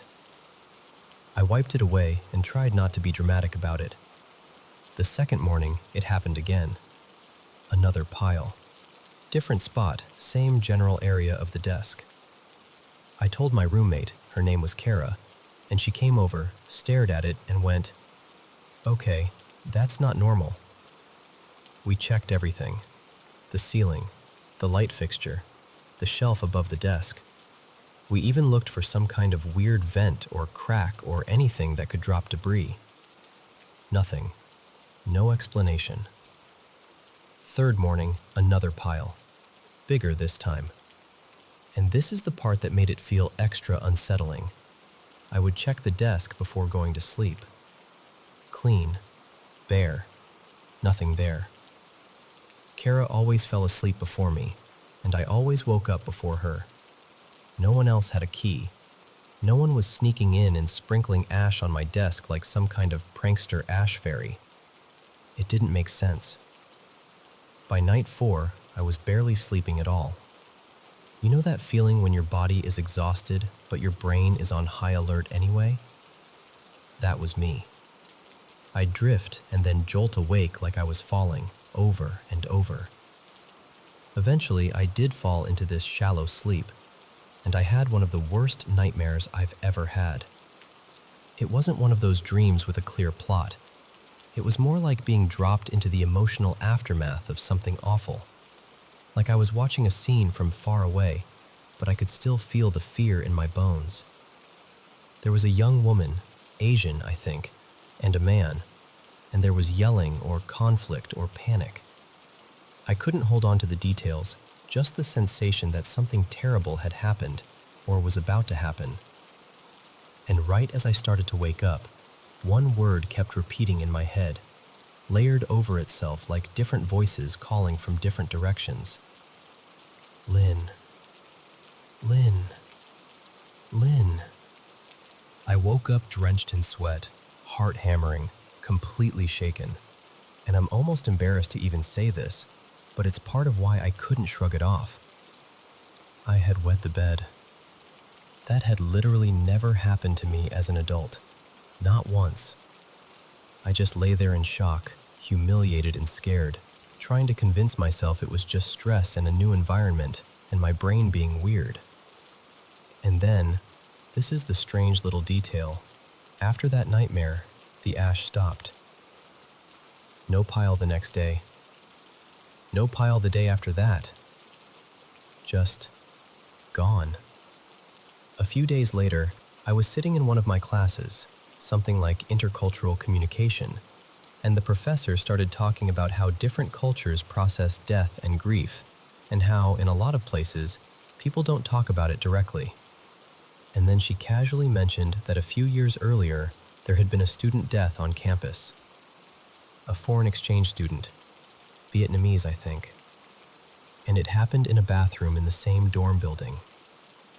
The school apparently kept it quiet, not publicly discussed, not something students were supposed to spread around. I remember sitting there as she talked, and my stomach just dropped. Because she described how the area near the turnaround made it easier for campus staff to handle emergencies without drawing attention. And my brain instantly went, that's our end of the building.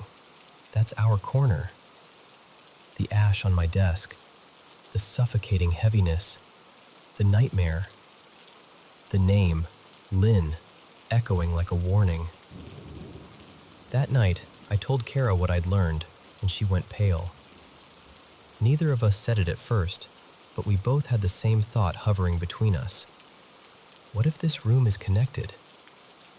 After that, things were mostly quiet for a while. We even tried to cope by turning it into a nervous little joke.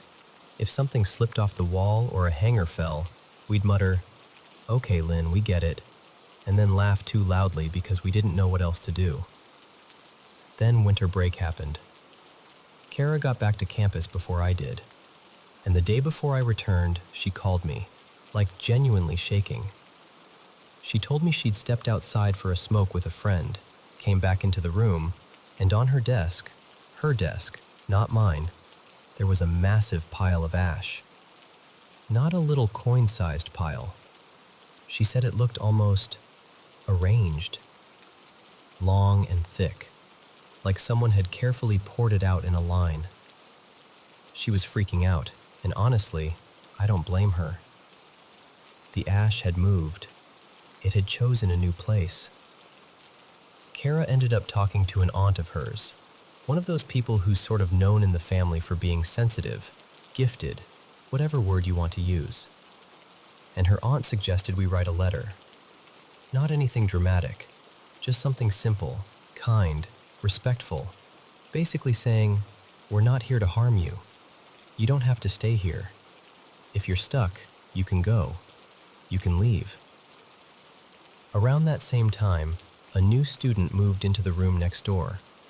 Her name was May, a shy exchange student from Taiwan, which felt like this weird coincidence stacked on top of everything else. Eventually, her roommate moved out and she was alone, and I started hearing her through the wall late at night, talking, crying, sometimes sounding like she was arguing with someone who wasn't there. Kara and I looked at each other a lot during those nights. You know that look. The look that says, "Are you hearing this too?" without ever actually saying the words out loud. By the end of the year, both our room and the one next to it were suddenly repurposed into storage. Storage. Just like that. And maybe it was an innocent logistical thing.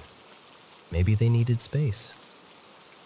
But a part of me couldn't stop thinking the school knew that they didn't want stories, didn't want rumors, didn't want people connecting dots or talking about ash appearing on desks in the same hall where someone had died. The last piece that still gnaws at me is this. I tried to find information later. A name, a record, an obituary, anything. And I couldn't. Nothing public, nothing easy to trace. Like the person had been erased from the official story. So I'm left with these questions that I still don't know how to answer. What were those ashes? Why did they appear so neatly, night after night, like a message? Why did it stop after the nightmare, after the name? And if that student really was still there in some way, what did she want? To be seen? To be remembered? To be acknowledged? I don't know. I still don't know. But I swear to you, I can still picture that first little gray pile sitting on my desk like it had been placed there on purpose. Quiet, patient, impossible. And honestly, that's the part that still makes my skin crawl.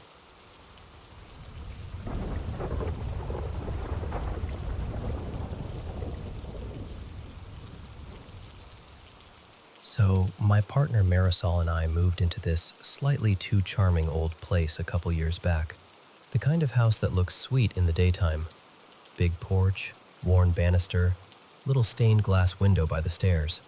And then at night, you start noticing how loud, quiet can be. Floorboards that complain, doors that sigh, that whole vibe. And honestly, we hadn't even finished unpacking before it started.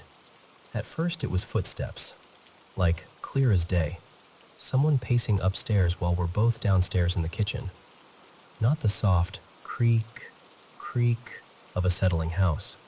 This was more like someone has somewhere to be. We'd freeze, look at each other, and do that silent, "Are you hearing this?" conversation. I kept telling myself, old homes just talk. But the footsteps had a little too much confidence for that. Then we got our first round of vanishing acts.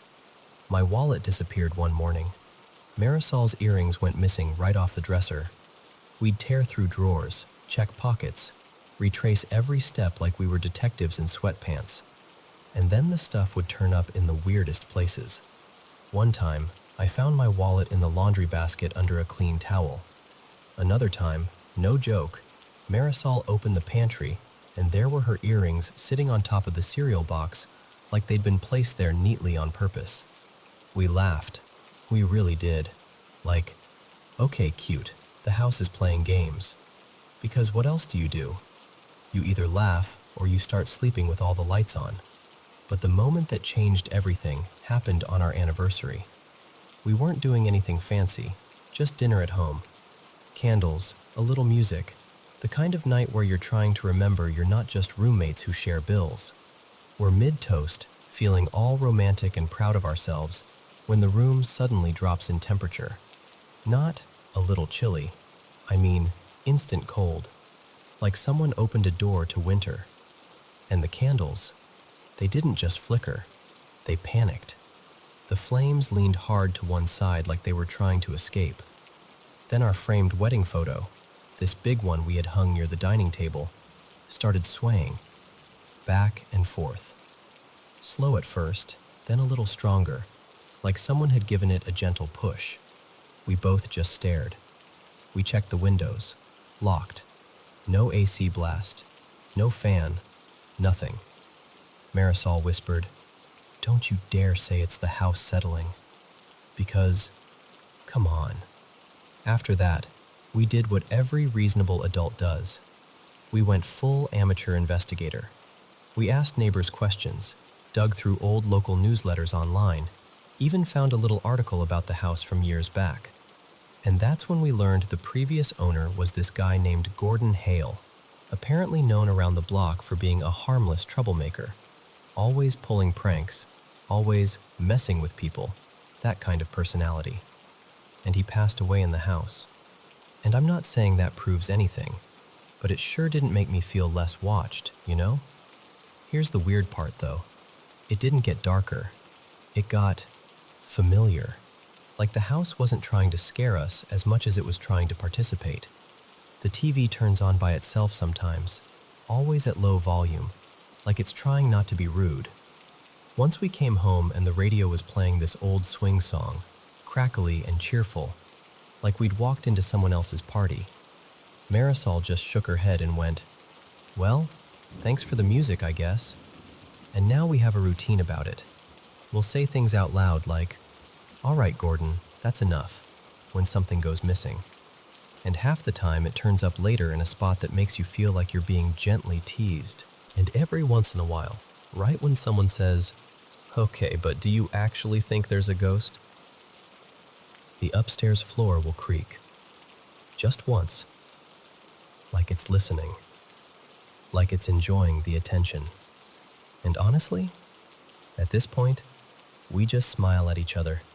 Because somehow, the strangest thing about this whole situation is that it's become kind of comforting. Like the house is alive in its own way. Like we're not alone here.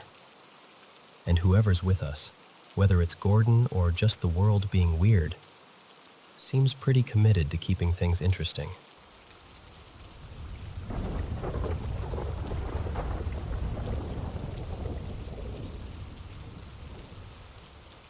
So picture this. Me and my partner Jules finally snagged this cozy little place on a quiet cul-de-sac. Not fancy, just one of those, yep, this is a house, houses. Fresh paint smell, creaky steps, the whole suburban starter pack vibe. Anyway, the first weird thing happens on this rainy Tuesday night. I'm sprawled on the couch in the family room, half-heartedly picking at my acoustic guitar, just messing around, nothing serious. And then, I hear it. A melody. Soft. Slow. Kind of delicate, but also off. Like the notes are beautiful, but they're carrying this chill with them. Like they've got a secret. At first, I actually laugh because my brain goes, okay, Jules is messing with me.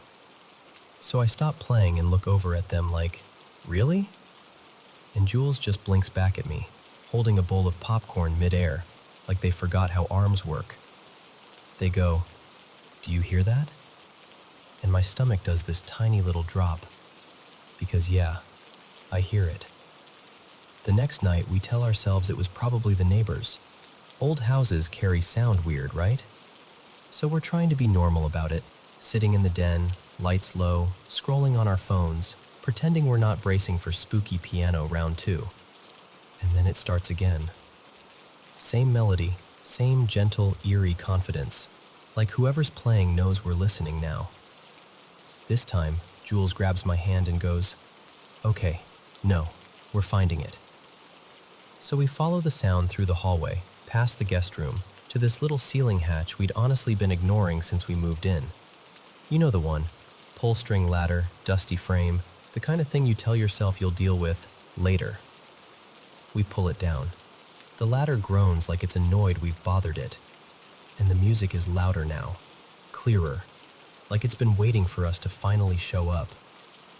I climb first, because I guess that's who I am in horror movies.